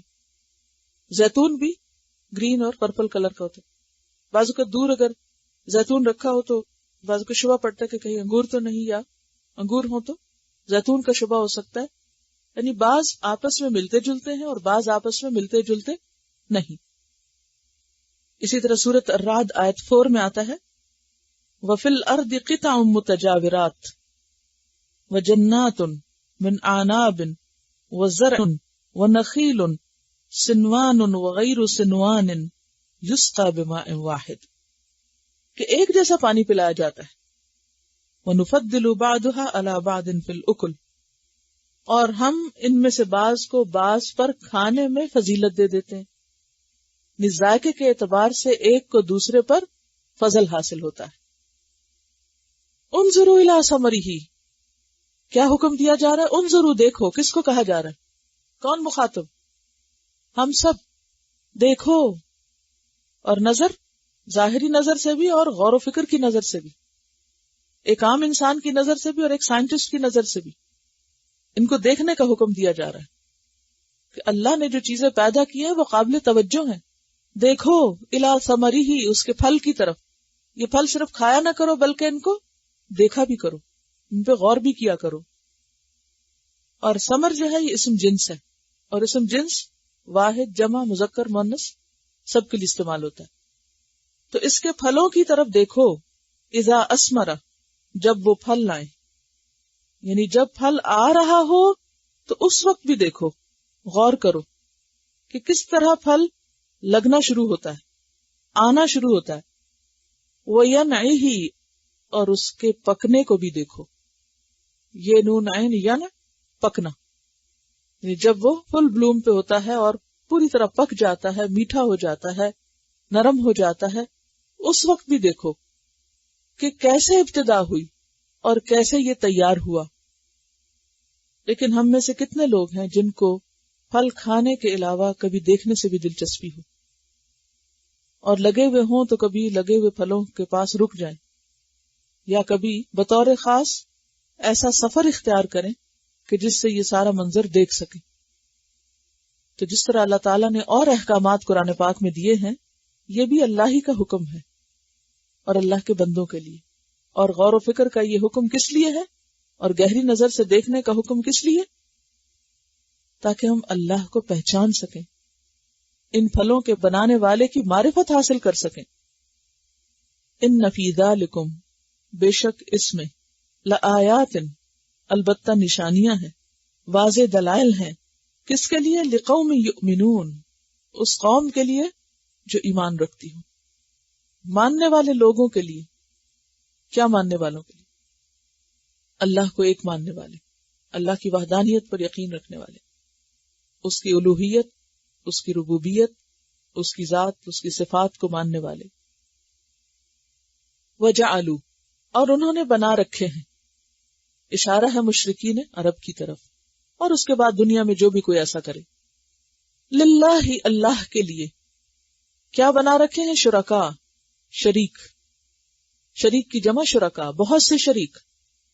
انہوں نے اللہ کے لیے بہت سے شریک بنا رکھے ہیں، یعنی اللہ کے ساتھ شریک کر رکھے ہیں. کون ہے وہ؟ الجن جن. انہوں نے اللہ کے مقابل جنوں کو شریک بنا رکھا، یعنی اللہ کے ساتھ جنوں کو شریک کر رکھا ہے. کس میں؟ الوہیت اور اس کی عبادت میں. جیسے قرآن پاک میں سورۃ سبا آیت 41 میں آتا ہے بل کانوا یعبدون الجن، بلکہ وہ جنوں کی عبادت کرتے تھے. اکثرہم بہم مومنون، ان کی اکثریت ان پہ ایمان رکھتی تھی. اور جیسے کہ سورۃ مریم میں آتا ہے کہ حضرت ابراہیم علیہ السلام نے اپنے والد سے کہا تھا یا ابت لا تعبد الشیطان، اے ابا جان آپ شیطان کی عبادت نہ کریں. ان الشیطان کان للرحمن عصیا، کہ شیطان رحمان کا نافرمان ہے، رحمان کی بات نہیں مانی اس نے، آپ اس کی عبادت نہ کریں. تو جن سے مراد اصلی جن بھی، اور جن سے مراد پھر شیاطین جن بھی، اور بعض نے جن سے مراد ملائکہ بھی لیے لفظی معنی میں، کیونکہ جن نظر نہ آنے والی چیز ہے نا، تو ملائکہ بھی نظر نہیں آتے. اور اس کی دلیل کیا ہے؟ جیسے کہ آتا ہے کہ انہوں نے اس کے لیے بیٹے اور بیٹیاں بنا لی، تو انہوں نے فرشتوں کو کیا بنا رکھا تھا؟ اللہ کی بیٹیاں. وَخَلَقَهُمْ، حالانکہ اس نے ان کو پیدا کیا. کس نے؟ اللہ نے. کن کو؟ جنوں کو. اللہ نے جنوں کو پیدا کیا تھا، وہ تو اللہ کی مخلوق تھے، تو مخلوق خالق کے برابر کہاں سے ہو گئے؟ اور اہل عرب میں جنوں کو پکارنا اور شیطانوں کو پکارنا عام عقیدہ تھا، یہ ان کا عام طریقہ تھا. آپ مثلا پیچھے سورۃ النساء میں پڑھ چکے ہیں، إِن يَدْعُونَ مِن دُونِهِ إِلَّا إِنَاثًا وَإِن يَدْعُونَ إِلَّا شَيْطَانًا مَرِيدًا لَعَنَهُ اللَّهُ. نہیں وہ پکارتے مگر کس کو؟ مادہ کو. اور نہیں وہ پکارتے مگر شیطان سرکش کو جس پہ اللہ نے لعنت کی. تو عربوں کے بعض قبائل باقاعدہ طور پر جنوں کی پناہ لیتے تھے جب وہ سفر کرتے یا کسی بھی اور موقع پر. یعنی جنوں کو بھی انہوں نے معبود بنا رکھا تھا. دیکھیں جب آپ ایک دفعہ اوپر سے نیچے گرتے ہیں نا، شرک کی طرف آتے ہیں، تو پھر اس کا سلسلہ علامت نہ ہی ہو جاتا. جب کسی ایک مخلوق کو آپ نے الہ مان لیا تو پھر کیا ہوا؟ سب کو مان لیا، پھر تو سارے الہ بن گئے. تو کسی ایک چیز کو بھی اللہ کا شریک قرار دینا بہت بڑا جرم ہے، کیونکہ بحیثیت مخلوق تو پھر باقی مخلوق بھی شریک بنا دیا آپ نے. تو عربوں کے ہاں کچھ لوگ بتوں کی پوجا کرتے تھے، کچھ لوگ ستارہ پرست تھے، کچھ لوگ آگ کی پوجا کرتے، دو خداؤں کے ماننے والے تھے، جیسے ایران کے لوگ خاص طور پر جن کو مجوس کہا جاتا ہے، انہوں نے دو خدا، ایک خیر کا اور ایک شر کا بنا رکھا تھا. اور اسی طرح نصارہ نے 3 بنا رکھے تھے، اور بعض نے مزید بھی بہت سی چیزوں کو جیسے ملائکہ کو اور جنوں کو الہ بنا رکھا تھا. وَخَرَقُوا، اور انہوں نے گھڑ لیے. خرقہ کا لفظی معنی ہوتا پھاڑنا، اور یہاں مراد ہے جھوٹ گھڑنا، جیسے فیبریکیٹ کرنا. اور انہوں نے گھڑ رکھے، خود ہی بنا رکھے ہیں، لہو اس کے لیے. کیا؟ بنینا، بیٹے و بنات اور بیٹیاں. ان ظالموں نے اللہ کے لیے بیٹے اور بیٹیاں مقرر کر رکھی، بغیر علم، بغیر علم کے، نہ جانتے ہوئے، بغیر کسی دلیل کے. سبحانہ، پاک ہے وہ، وتعالی، اور بلند ہے. تعالی کس سے ہے؟ علو سے. اور سبحانہ کیا ہے؟ روٹ کیا ہے سبحانہ کا؟ سین بے ہے. سبحانہ وتعالی، اور بہت بلند ہے. اما یصفون، اس سے جو وہ گھڑتے ہیں. یصفون وصف سے، واو صاد فے، یعنی اللہ کے لیے جو وصف وہ بیان کرتے ہیں اور جو کچھ وہ سمجھتے ہیں اللہ کو، اللہ تعالیٰ اس سے بہت بلند ہے اور ان سارے شریکوں سے اور شرک سے پاک ہے. تو بنیادی طور پر اس آیت میں اہل مکہ کے عقائد کی تردید کی جا رہی ہے کہ ان کے نظریے یا خیال کے مطابق جنات یا ملائکہ بیٹیوں کی شکل میں جو خدا کے شریک ٹھہرائے ہوئے تھے وہ بالکل بے بنیاد اور سراسر باطل بات تھی. بدیع السماوات والارض، نئے سرے سے پیدا کرنے والا ہے آسمانوں اور زمین کا. بدیع کا لفظ کس سے نکلا ہے؟ بے دال عین سے، بدا، بدعت بھی اسی سے. بدیع نئے سرے سے بنانے والا ہے آسمانوں اور زمین کا. السماوات والارض، انا، کیوں کر، کہاں سے، کیسے، یکون، ہو سکتا ہے، لہو، اس کے لیے، ولدن، کوئی بیٹا یا اولاد. اس کی کوئی اولاد کیسے ہو سکتی ہے؟ بیٹا یا بیٹی کیسے ہو سکتی؟ ولم تکن لہ صاحبہ، حالانکہ اس کی بیوی ہی نہ تھی. اس کی کوئی بیوی ہی نہ تھی، تو بیوی کے بغیر اولاد کا تصور کہاں سے؟ اور اس کو ضرورت بھی نہیں، اور کوئی بیوی اس کی ہو کیسے سکتی؟ اس لیے کہ وخلق کل شیء، ساری چیزیں تو اس کی مخلوق ہے، اور پیدا کیا اس نے ہر چیز کو. اس کے سوا ہر چیز کریٹڈ ہے، اس کی کریشن ہے، مخلوق ہے. لہذا مخلوق اور خالق میں فرق ہے. مخلوق خالق کے برابر نہیں ہو سکتی. جب اس کے برابر کی کوئی چیز ہے ہی نہیں، اس کی بیوی بھی نہیں ہو سکتی. جب بیوی نہیں تو بچوں کا تصور کہاں سے؟ اس لیے یہ سارے فیبریکیٹڈ، خود ساختہ، جھوٹ گھڑے ہوئے عقائد ہیں جن کی کوئی حقیقت نہیں. وَهُوَ بِكُلِّ شَيْءٍ عَلِيمٌ، اور وہ ہر چیز کو خوب جاننے والا ہے، اس کو سب پتا ہے، ہر چیز کی حقیقت کا علم ہے اس کو۔ ذالکم اللہ ربکم، یہ ہے اللہ جو رب ہے تمہارا، لا الہ الا ہو، اس کے سوا کوئی الہ نہیں، خالق کل شیء، خالق ہے ہر چیز کا، فاعبدوہ، تو تم سب اس کی عبادت کرو۔ یہ سارے دلائل کس چیز کے ہیں؟ توحید کے۔ وَهُوَ عَلَى كُلِّ شَيْءٍ وَكِيلٌ، اور وہ ہر چیز کا کارساز ہے، بنانے والا ہے۔ وکیل ہر کام کا، انجام کا، مالک، نگران، ذمہ دار۔ وکیل کس کو کہتے ہیں؟ جو کسی چیز کا نگران اور اس کی مینجمنٹ کا ذمہ دار ہو۔ مینیجر کے لیے بھی لفظ وکیل استعمال ہوتا ہے۔ مینیجر کون ہوتا ہے؟ کسی بھی کمپنی میں مینیجر کون ہوتا ہے؟ پورا انتظام کرتا ہے، یعنی جس کے انڈر سب لوگ کام کرتے ہیں۔ تو وَهُوَ عَلَى كُلِّ شَيْءٍ وَكِيلٌ، سب کچھ بنایا بھی اس نے اور سب کا مینیجر بھی وہ۔ انسان کی شکل میں مینیجر مت سوچے، لیکن اصل لفظی معنی، یعنی ہر چیز کو مینیج بھی وہی کر رہا ہے۔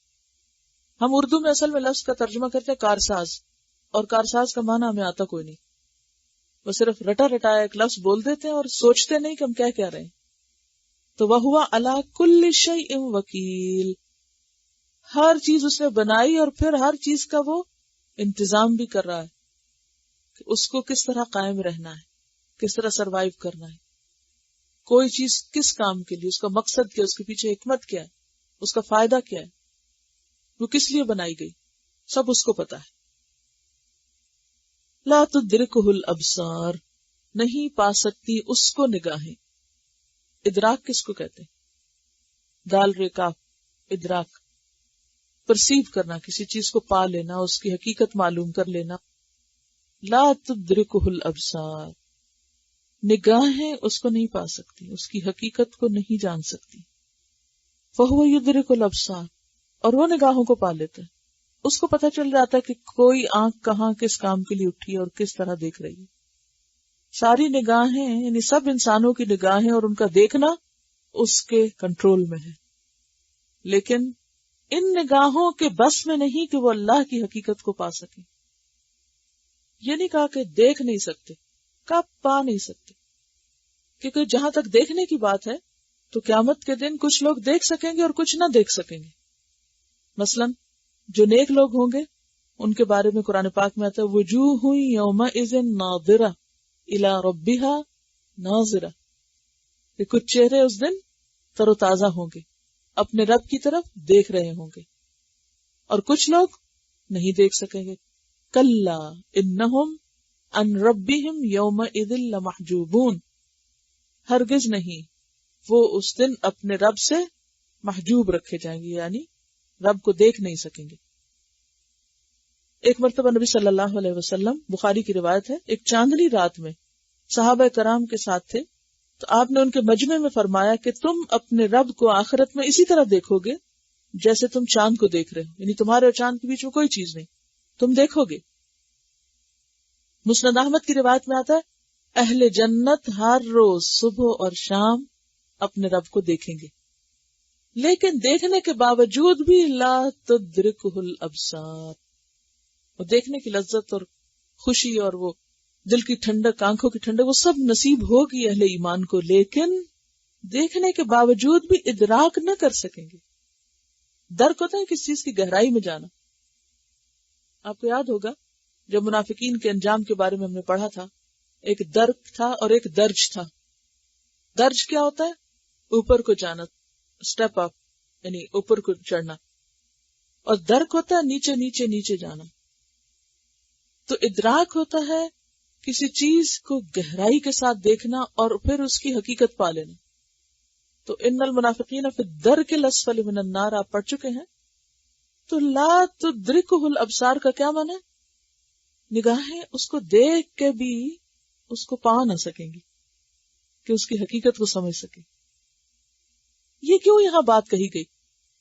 یعنی پیچھے اللہ تعالیٰ کے اور کمالات کا ذکر ہے اور اس جیسی کوئی چیز توحید کی بات کرتے کرتے یہاں فرمایا کہ نگاہیں اس کو نہیں پا سکتے۔ مراد یہ کہ وہ مخلوق نہیں ہے. مخلوق کو تو نگاہ پا لیتی ہے. یعنی مثلاً آپ ایک جوہری ہے، وہ ہیرے کو دیکھتا ہے تو فوراً پہچان جاتا ہے. درک ہوتا ہے نا گہری نظر سے دیکھنا، اس چیز کی حقیقت کو سمجھ جانا.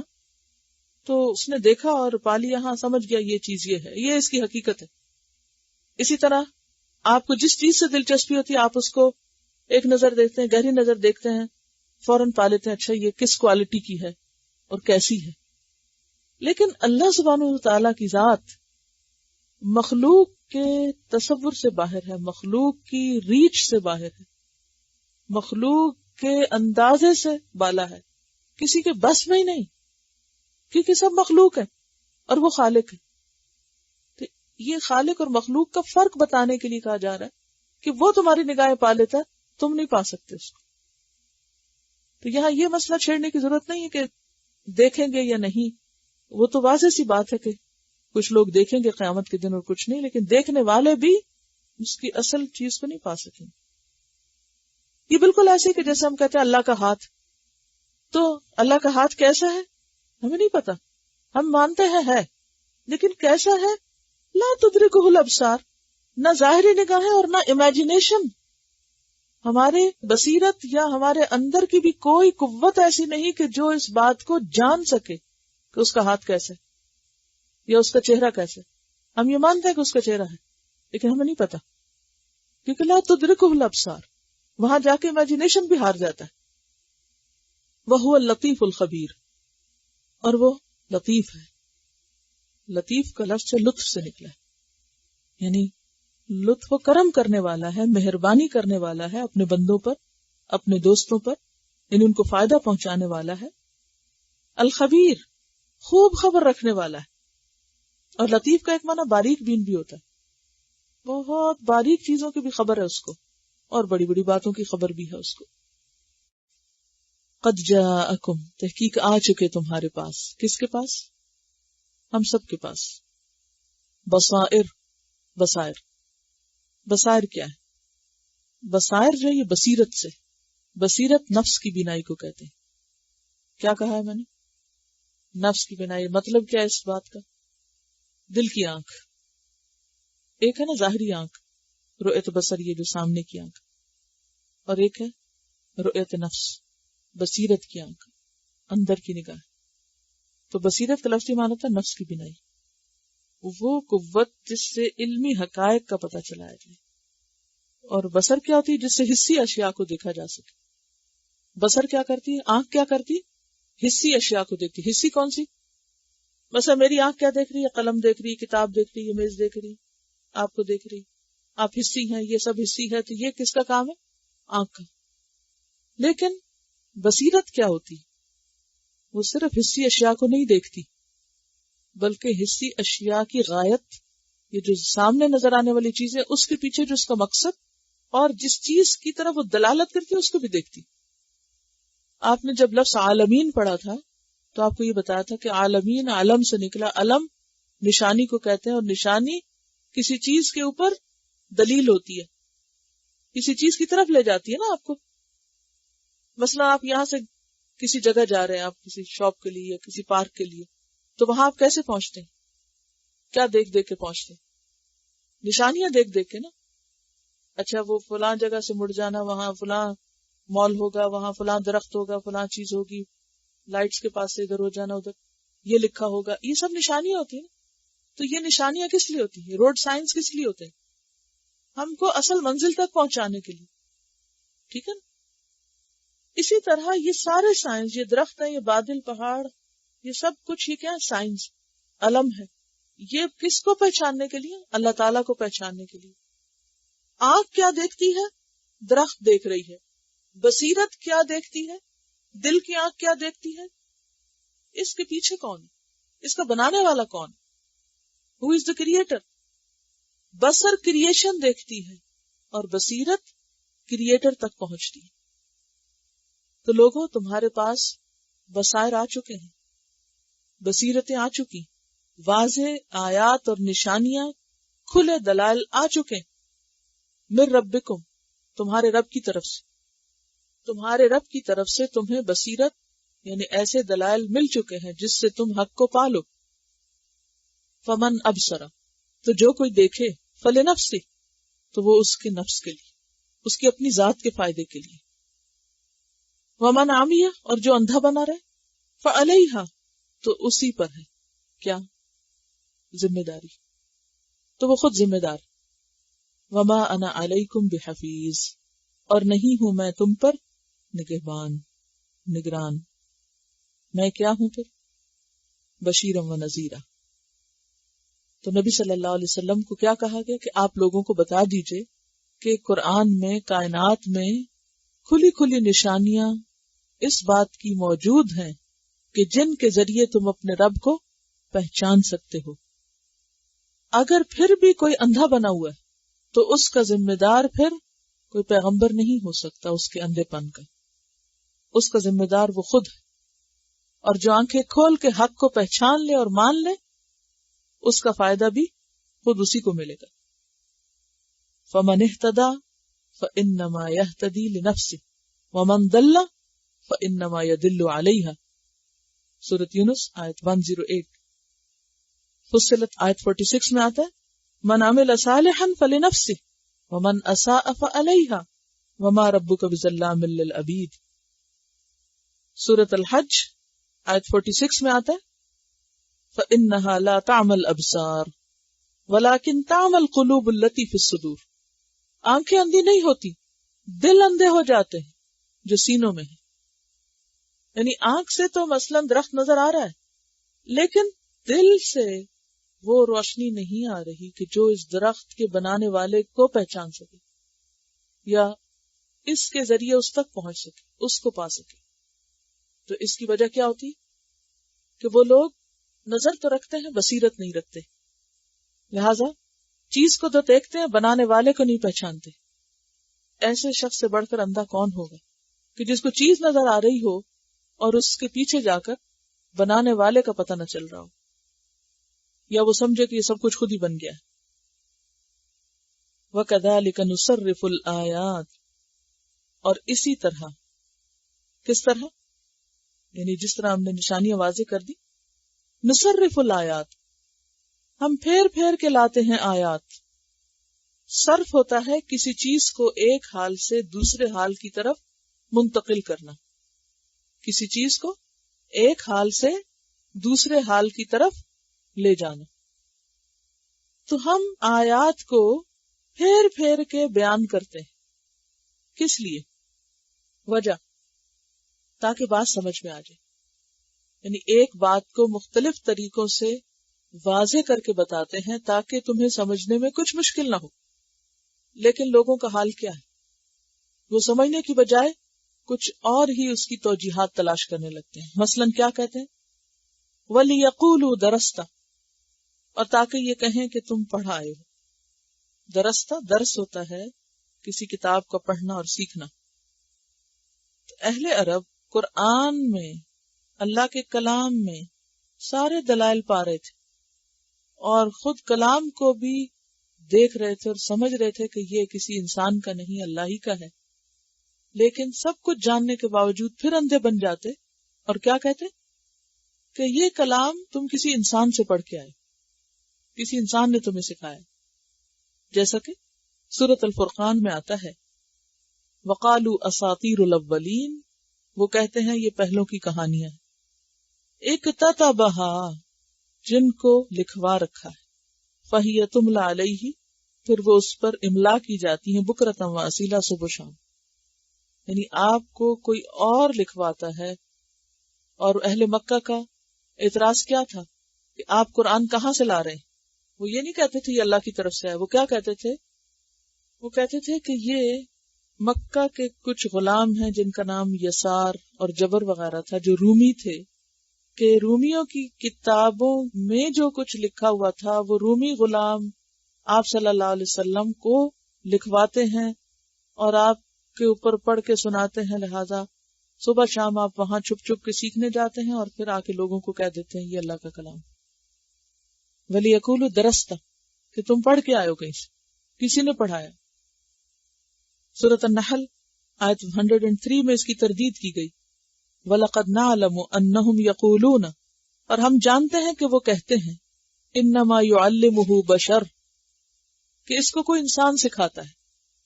یعنی قرآن کو اللہ کا کلام ماننے کے بجائے کیا کہتے تھے؟ یہ کوئی انسان ہے جو آپ کو یہ باتیں سکھا رہا ہے، لکھا رہا ہے.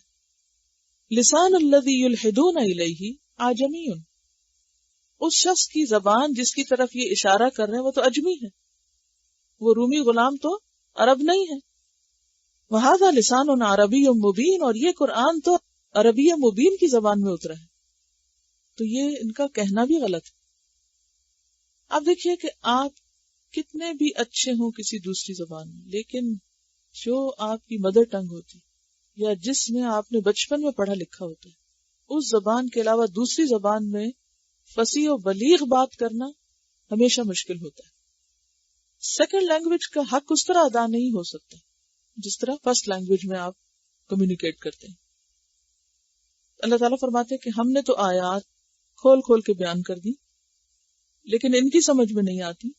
اور یہ کیا کہتے ہیں کہ یہ سب کچھ کہیں اور سے پڑھا لکھا جا رہا ہے. وَلِنُبَيِّنَهُ، اور تاکہ ہم بیان کریں اس کو، کس کو؟ قرآن کو. لِقَوْمٍ، اس قوم کے لیے، يَعْلَمُونَ، جو علم رکھتی.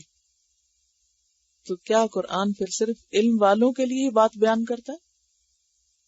جی ہاں، جو سیکھیں انہی کو سمجھ آئے گا نا.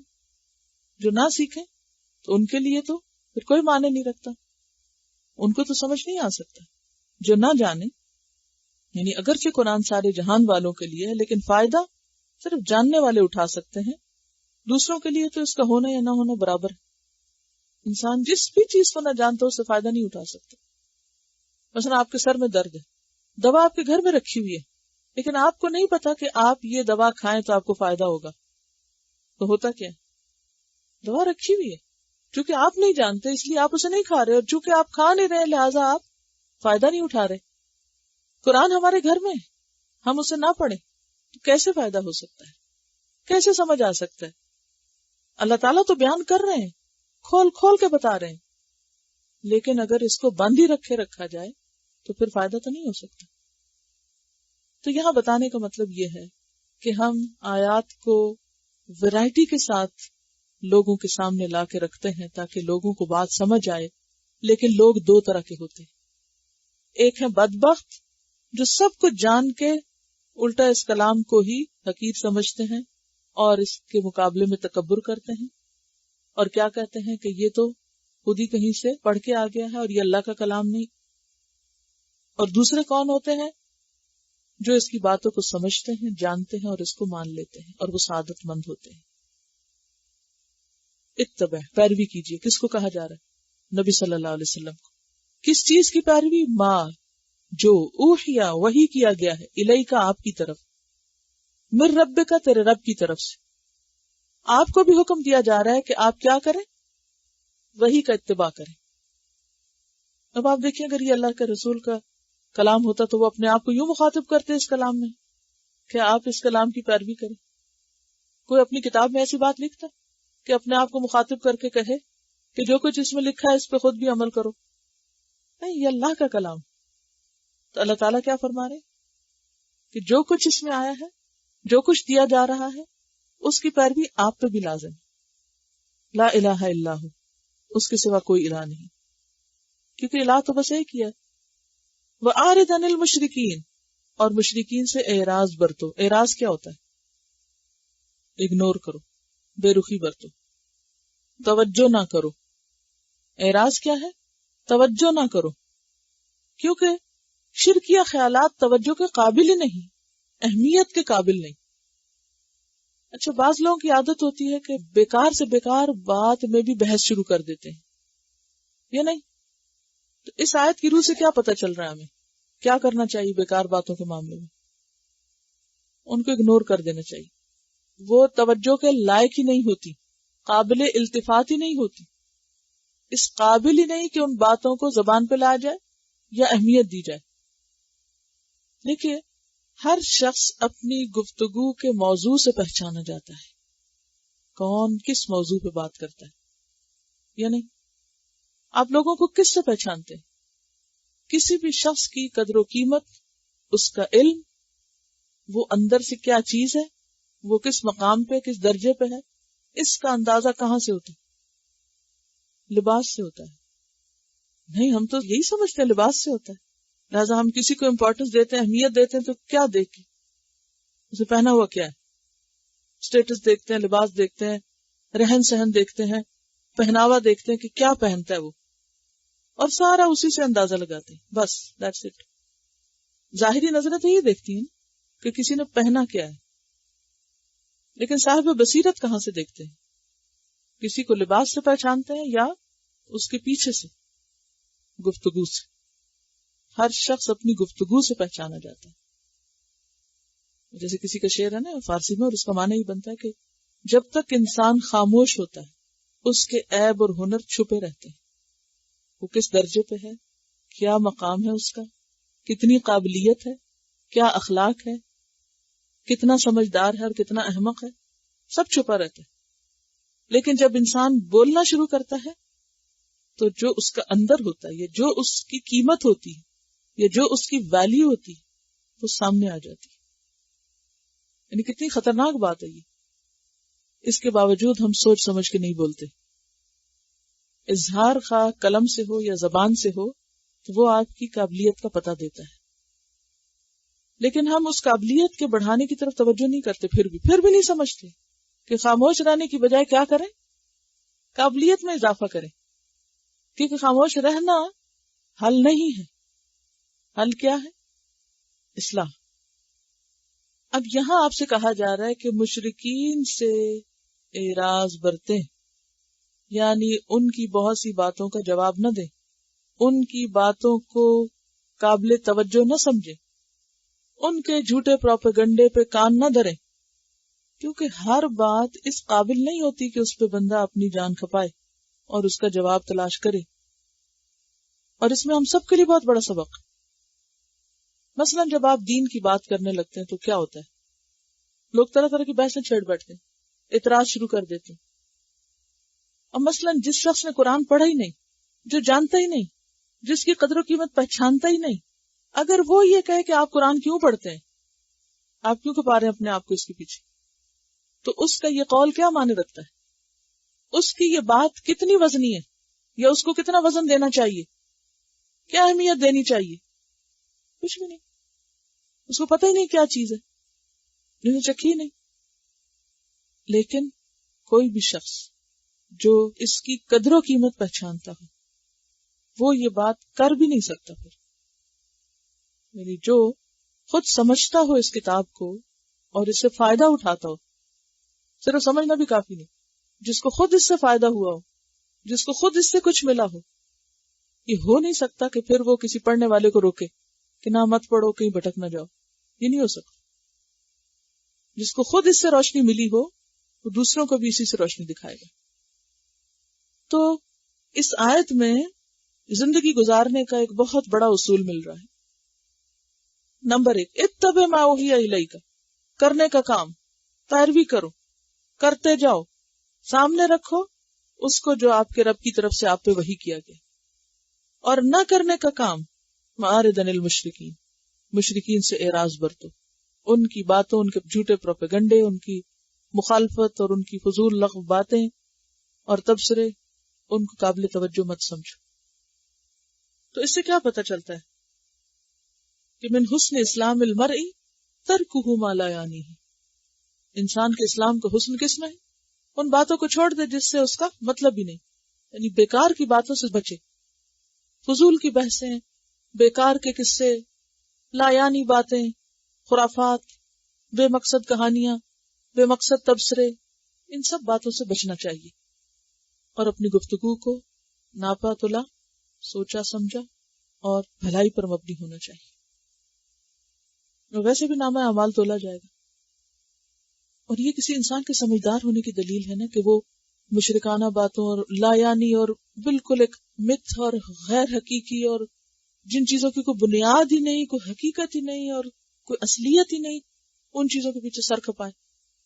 عقل مند انسان ایسی چیزوں کے پیچھے جاتا بھی نہیں، اس کے پاس بیکار چیزوں کے لیے وقت ہی نہیں، ان کو قابل توجہ سمجھتا ہی نہیں، اور یہ سمجھداری کی دلیل۔ اور غیر حقیقی باتوں کے پیچھے جانا ناسمجھی کی دلیل۔ وَلَوْ شَاءَ اللَّهُ، اور اگر اللہ چاہتا، ما اشرکوا، وہ شرک نہ کرتے، یعنی زبردستی اللہ ان کو شرک سے روک سکتا تھا. جیسے کہ ایک اور جگہ پر آتا ہے وَلَوْ شَاءَ اللَّهُ لَجَمَعَهُمْ عَلَى الْهُدَى، اگر اللہ چاہتا سب کو ہدایت پہ جمع کر دیتا. وَمَا جَعَلْنَاكَ عَلَيْهِمْ حَفِيظًا، اور نہیں بنایا ہم نے آپ کو ان پر نگران. کس کو نہیں بنایا نگران؟ نبی صلی اللہ علیہ وسلم. کس بات کے لیے؟ کہ آپ لوگوں کو جبرن مسلمان کریں. آپ کو کیا بنایا ہے؟ بشیرا و نذیرا، داعیا الی اللہ، سراجا منیرا. لیکن حفیظہ اور وکیلہ نہیں بنایا. آپ کا یہ کام نہیں کہ آپ لوگوں کے پیچھے پڑ کے ان کو ضرور ہدایت کے راستے پہ لے آئیں. وما انت علیہم بوکیل، اور نہیں ہے آپ ان پر وکیل، کارساز، ذمہ دار. آپ ان کے ذمہ دار نہیں ہیں. آپ بتا دیجئے حق، نہ مانے تو ان کی اپنی ذمہ داری. وَلَا تَسُبُّوا الَّذِينَ، اور نہ تم گالی دو ان لوگوں کو، نہ انسلٹ کرو ان کی. وَلَا تَسُبُّوا، اور نہ تم گالی دو یا نہ انسلٹ کرو، الَّذِينَ ان کی، يَدْعُونَ وہ پکارتے ہیں جن کو، من دون اللہ اللہ کے سوا. تو یہاں الَّذِينَ کون ہوئے؟ ان کے بت، ان کے معبود، جھوٹے معبود. ان کے جھوٹے معبودوں کو تم گالی نہ دو. کیوں؟ فَيَسُبُّ اللَّهَ، پھر وہ گالی دیں گے اللہ کو، عدوًا یعنی ظلمًا، ظلم کے ساتھ، زیادتی کے ساتھ، بغیر علم، بغیر علم کے، جانتے نہیں، اللہ کی قدر پہچانتے ہی نہیں، بے سوچے سمجھے، پھر وہ جواباً اللہ تعالیٰ کو برا بھلا کہیں گے. تو اس سے کیا پتہ چلتا ہے کہ ویسے تو باطل معبودوں کو باطل قرار دیا جا سکتا ہے دلیل کے ساتھ، لیکن ایک جذباتی انداز میں ایسا طریقہ نہیں اختیار کرنا چاہیے جس کا نتیجہ درست نہ ہو. تو کیا اصول نکلا یا کیا سبق ہمیں ملتا ہے؟ کہ انسان کوئی ایسا کام نہ کرے جو بظاہر جائز نظر آتا ہو، درست نظر آتا ہو، لیکن نتیجہ اس کا الٹا نکلے. یعنی آپ کی کوئی بات یا آپ کا کوئی کام بظاہر بالکل صحیح ہو سکتا ہے، اصول پر مبنی ہو سکتا ہے، جسے ہم عام طور پہ کہتے ہیں نا یہ بالکل صحیح ہے، آپ ثابت کریں میں نے غلط کیا. غلط نہیں کیا، لیکن آپ اس کا نتیجہ بھی تو دیکھیں، اس کا کیا نکلا، فائدہ کیا ہوا اس کے کرنے کا. اور ایسا زندگی میں بارہا ہوتا ہے نا. آپ کہتے ہیں یہ میرا حق ہے اور میں یہاں بالکل سچی بات کر رہا ہوں اور یہ میرا رائٹ ہے اور یہ ایسا ہونا چاہیے اور یہ چیز مجھے ملنی چاہیے اور میں کوئی غلط نہیں کہہ رہی اور میرا مطالبہ غلط نہیں. بالکل ٹھیک ہے، آپ اپنی بات میں 100% سچے، لیکن جس انداز سے آپ مطالبہ کر رہے ہیں اور جس وقت میں آپ مطالبہ کر رہے ہیں اور جس موقع اور جس مناسبت سے آپ بات کر رہے ہیں وہ درست نہیں. لہذا نتیجہ کیا نکلے گا؟ مثلاً آپ دیکھیے کہ اگر آپ کو غصہ آیا ہوا ہو اور آپ کا بچہ آپ سے کوئی جائز چیز بھی مانگے تو اس کو جواب ناجائز ملے گا. کیوں؟ اب وہ یہ کہے کہ میں نے کوئی غلط بات کہی. نہیں بھی، آپ نے بالکل غلط بات نہیں کہی، آپ کی بات بالکل صحیح ہے، لیکن موقع درست نہیں تھا یا انداز درست نہیں تھا. تو اسی طرح جو باطل معبود ہے وہ باطل ہے، جھوٹ ہے، کوئی حقیقت نہیں اس کی. ان کو آپ غلط ثابت کر سکتے ہیں علمی دلائل کے ساتھ، لیکن اس کے باوجود آپ ان کی انسلٹ نہ کریں کیونکہ وہ دوسروں کے محبوب ہیں. تو کسی کو مت چھیڑیں اس طرح کہ پھر وہ جواباً آپ کے اصل معبود پر انگلی اٹھانے لگے. تو کسی بھی مسلمان کو نان مسلمز کی کسی چیز کا مذاق نہیں اڑانا چاہیے، چاہے وہ غلط ہو. ٹھیک ہے، ہنسنا نہیں چاہیے اس پر. یعنی مثلاً اگر آپ کسی ایسے مجلس میں جہاں لوگ اوٹ پٹانگ اور خرافات قسم کی حرکتیں کر رہے ہیں اور آپ کو دیکھ کے ہنسی آ رہی ہے یا آپ کی سمجھ سے بالا ہے، تو ایسے موقع پر بھی کیا کرنا چاہیے؟ خود کو کنٹرول کرنا چاہیے. کیوں؟ اس لیے کہ اگر آپ ایسا کریں گے تو جواباً ان کو رستہ دے دیں گے، اوکے کر دیں گے کیا کرنے کے لیے کہ وہ بھی آپ کے رب کو برا بھلا کہہ سکے. اور اس طرح آپ سبب بن گئے کس کا؟ ایک غلط کام کا. تو کسی بھی کام کے وقت کسی چیز کی صرف اصولی حیثیت نہیں دیکھنی چاہیے، بلکہ یہ بھی دیکھنا چاہیے اس کا نتیجہ کیا نکلے گا.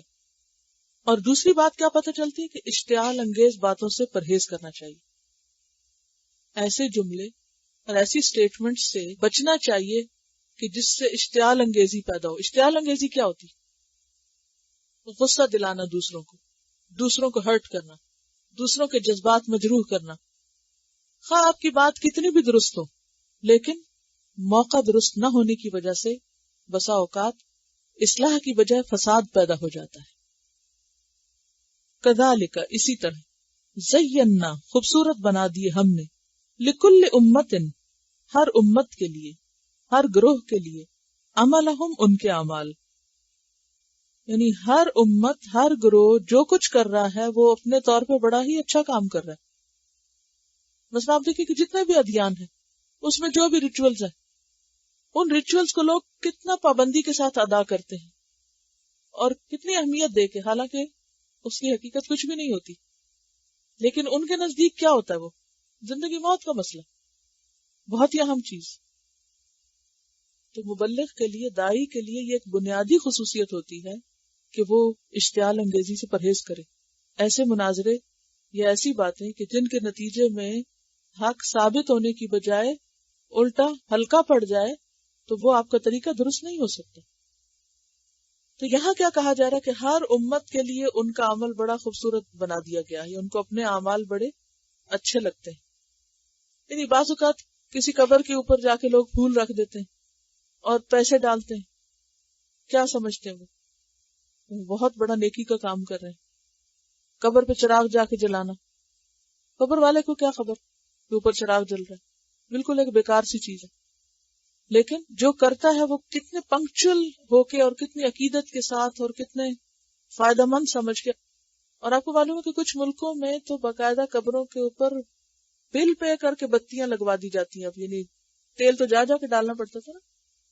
اور ہماری ایک اسٹوڈنٹ تھائی لینڈ میں گئی، وہاں انہوں نے ایئر کنڈیشن روم بھی دیکھے قبروں کے اوپر بنے کہ جس کا باقاعدہ وہ بل پے کرتے.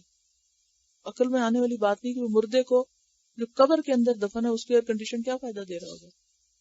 لیکن ان کے خیال میں یہ کام بہت عمدہ کام ہے، تو ان کو اپنا یہ کام بہت خوبصورت لگتا ہے. اسی طرح کوئی بھی اس طرح کی بیکار قسم کی ڈیکوریشن جو وہ اپنے عبادت گاہوں پہ کرتے ہیں، یا سونے کے پانی چڑھانا یا مال خرچ کرنا، یہ ان کے نزدیک کیا بہت ہی ایک قابل احترام قربانی. لیکن اللہ تعالیٰ فرماتے ہیں کہ ثم الی ربہم مرجعہم، پھر ان سب کو اپنے رب کی طرف لوٹنا.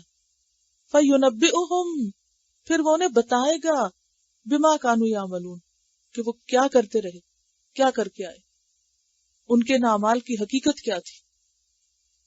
اور اس میں بہت سی مثالیں آپ کے سامنے ہو سکتی ہیں کہ ریلیجن یا دین کے نام پر الٹی سیدھی حرکتیں کرنا اور ان کو یہ سمجھ کے کرنا کہ یہ بہت ہی اعلیٰ درجے کی قربانی ہے، اعلیٰ درجے کا کام ہے.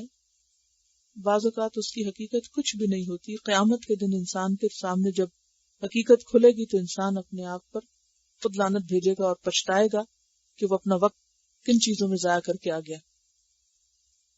وَأَقْسَمُوا بِاللَّهِ جَهْدَ أَيْمَانِهِمْ، وہ اللہ کے نام کی پکی قسمیں کھاتے ہیں. یہ کس کی طرف اشارہ ہے؟ کون قسمیں کھاتے تھے؟ اہل مکہ کی طرف اشارہ. وَأَقْسَمُوا، اور وہ قسمیں کھاتے تھے. کون؟ کفار مکہ. باللہ، اللہ کے نام کی. جہد ایمانہم، جہد کہتے ہیں نا پکی، بھرپور کوشش کے ساتھ. ایمانہم، اپنی قسم، پکی قسمیں کھاتے. لئن جاءتہم، البتہ اگر آئی ان کے پاس، آیتن کوئی نشانی یعنی معجزہ، لیؤمنن بہا، البتہ وہ ضرور ایمان لے آئیں گے اس پر. اہل مکہ کہتے تھے کہ تم ہمیں کوئی بس نشانی تو دکھاؤ، ہم ضرور مان جائیں گے کہ تم اللہ کے نبی ہو یا سچے نبی. کل کہہ دیجئے انما الآیات عند اللہ، نشانیاں اللہ کے پاس ہیں لیکن اللہ تعالیٰ نہیں دکھاتا. کیوں؟ وما یشرکم، اور کیا چیز بتائے تم کو، کیسے پتا چلے تمہیں، تم سے مراد کون ہے؟ اے مومنو، انہا، کہ بے شک وہ، اذا جاءت، جب آ جائیں گی. ہاں کیا ہے؟ آیت، نشانی. لا یؤمنون، نہیں مانیں گے. نشانی آنے پہ بھی نہیں مانیں گے. یہ کہاں سے پتا چلا کہ نہیں مانیں گے؟ کیونکہ شق القمر کا معجزہ جھٹلا چکے تھے کہ یہ تو جادو ہے، ہماری آنکھوں پہ پٹی باندھ دی گئی، تو ان کی قسموں کا اعتبار نہیں۔ خلاصہ کیا ہے کہ اہل مکہ جو بڑی بڑی قسمیں کھاتے تھے کہ اگر محمد صلی اللہ علیہ وسلم ہمیں کوئی نشانی دکھا دیں گے تو ہم ضرور مان جائیں گے، تو جواب میں کہا جا رہا ہے کہ نشانیاں دکھانا ان کو فائدہ نہیں دے گا۔ اور آپ جانتے کہ پچھلی قوموں کو بھی نشانیاں دکھائی گئی تھی، موسیٰ علیہ السلام نے کتنے معجزات دکھائے، ہر نبی نے کوئی نہ کوئی معجزہ دکھایا، لیکن قوم پھر بھی نہ مانی۔ محمد صلی اللہ علیہ وسلم کی صداقت میں بھی اللہ تعالیٰ بہت سی ایک سے زائد نشانیاں دکھا سکتا ہے، معجزات دکھا سکتا ہے، لیکن کون سمجھائے تم کو کہ اگر وہ نشانیاں آئیں بھی تو یہ نہیں مانیں گے، کیونکہ ان کی ہسٹری یہی بتاتی۔ وَنُقَلِّبُ، اور ہم پھیر دیں گے، یعنی ٹرن اوے کے معنوں میں نقلب، افئدتہم، ان کے دل، وابصارہم، اور ان کی آنکھیں، ہم ان کے دل اور ان کی آنکھیں پھیر دیں گے، کما، جیسا کہ لم یؤمنوا بہ، نہیں وہ ایمان لائے اس پر، اول مرتن، پہلی بار، یعنی اللہ کی بھیجی ہوئی نشانی پر جس طرح یہ پہلے نہیں ایمان لائے، اب بھی اگر نشانیاں سامنے آئیں گی تو بھی ایمان نہیں لائیں گے۔ کیوں بھائی؟ کیوں ان کے دل پھیر دیے جائیں گے؟ کیوں نگاہیں پھیر دی جائیں گی اور نشانیاں دیکھ کے بھی نہیں مان سکیں گے؟ بطور سزا، جب کوئی اللہ تعالیٰ کی ایک بات یا ایک چیز کو نہیں مانتا تو پھر اللہ تعالیٰ اس کے دل پہ مہر لگا دیتا، پھر اگلی بھی ماننے کی توفیق نہیں ہوتی۔ جب کوئی شخص ایک نیکی کرتا ہے تو اس سے کیا توفیق ہوتی ہے؟ اور نیکی کرنے کی۔ اور جب برائی کرتا ہے انسان تو دل پہ سیاہ دھبا لگ جاتا ہے، اسے نہ دھوئے سارا دل سیاہ ہونے لگتا ہے، انسان بے حس ہونے لگتا ہے، نیکی کی توفیق چھننے لگتی ہے۔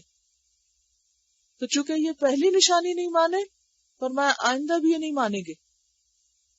وَنَذَرُهُمْ فِي طُغْيَانِهِمْ، اور ہم چھوڑ دیتے ہیں ان کو ان کی سرکشی میں۔ طغیان یعنی گمراہی مراد۔ یعمہون، وہ بھٹکتے پھرتے ہیں، حیران و پریشان، اندھے بنے پھرتے ہیں۔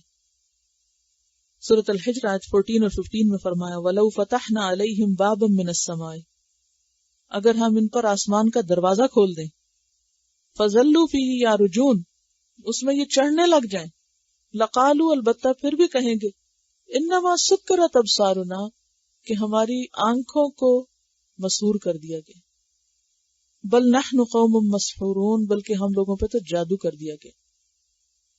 یعنی اگر ان کو اتنی بڑی نشانی دکھائی جائے کہ یہ آسمان کے دروازے کے اندر لٹرلی داخل ہونے لگ جائیں، اوپر اٹھا لیے جائیں، تو بھی کہیں گے نہیں نہیں نہیں، یہ تو ہم پر کوئی جادو کر دیا گیا، یہ حقیقت کچھ بھی نہیں، مانیں گے ہی نہیں۔ کیونکہ جب دل سخت ہو جاتا ہے نا تو سچائی ہونے کے باوجود بھی سامنے نظر نہیں آتی انسان۔ انسان جب سنگ دل ہوتا ہے، سخت دل ہوتا ہے، تو دنیا کی کوئی چیز پھر اس کو نرم نہیں کر سکتی۔ اور اگر آج کل کے سیناریوں میں دیکھیں تو اب بھی آپ دیکھیں کہ اس مصیبت کے آنے کے بعد بھی، زلزلے کے آنے کے بعد بھی، کچھ لوگ تو بہت سمجھے اور کچھ لوگ اور بھی زیادہ الٹے ہو گئے۔ وہ کہتے ہیں یہ ہوا ہی کیوں، اور نعوذ باللہ اللہ تعالیٰ کے بارے میں طرح طرح کی باتیں کرتے ہیں، اور پھر عبرت اور سبق اور نصیحت اور دلوں کی نرمی والی بات نہیں ہے، بلکہ اور دل سخت ہو گئے ضد میں آ کر۔ تو جب کسی کے اندر ضد آ جاتی ہے تو پھر وہ جھک نہیں سکتا۔ تو اللہ تعالیٰ الحمدللہ رب العالمین، سبحانک اللہم و بحمدک، نشہد ان لا الہ الا انت، نستغفرک و نتوب الیک۔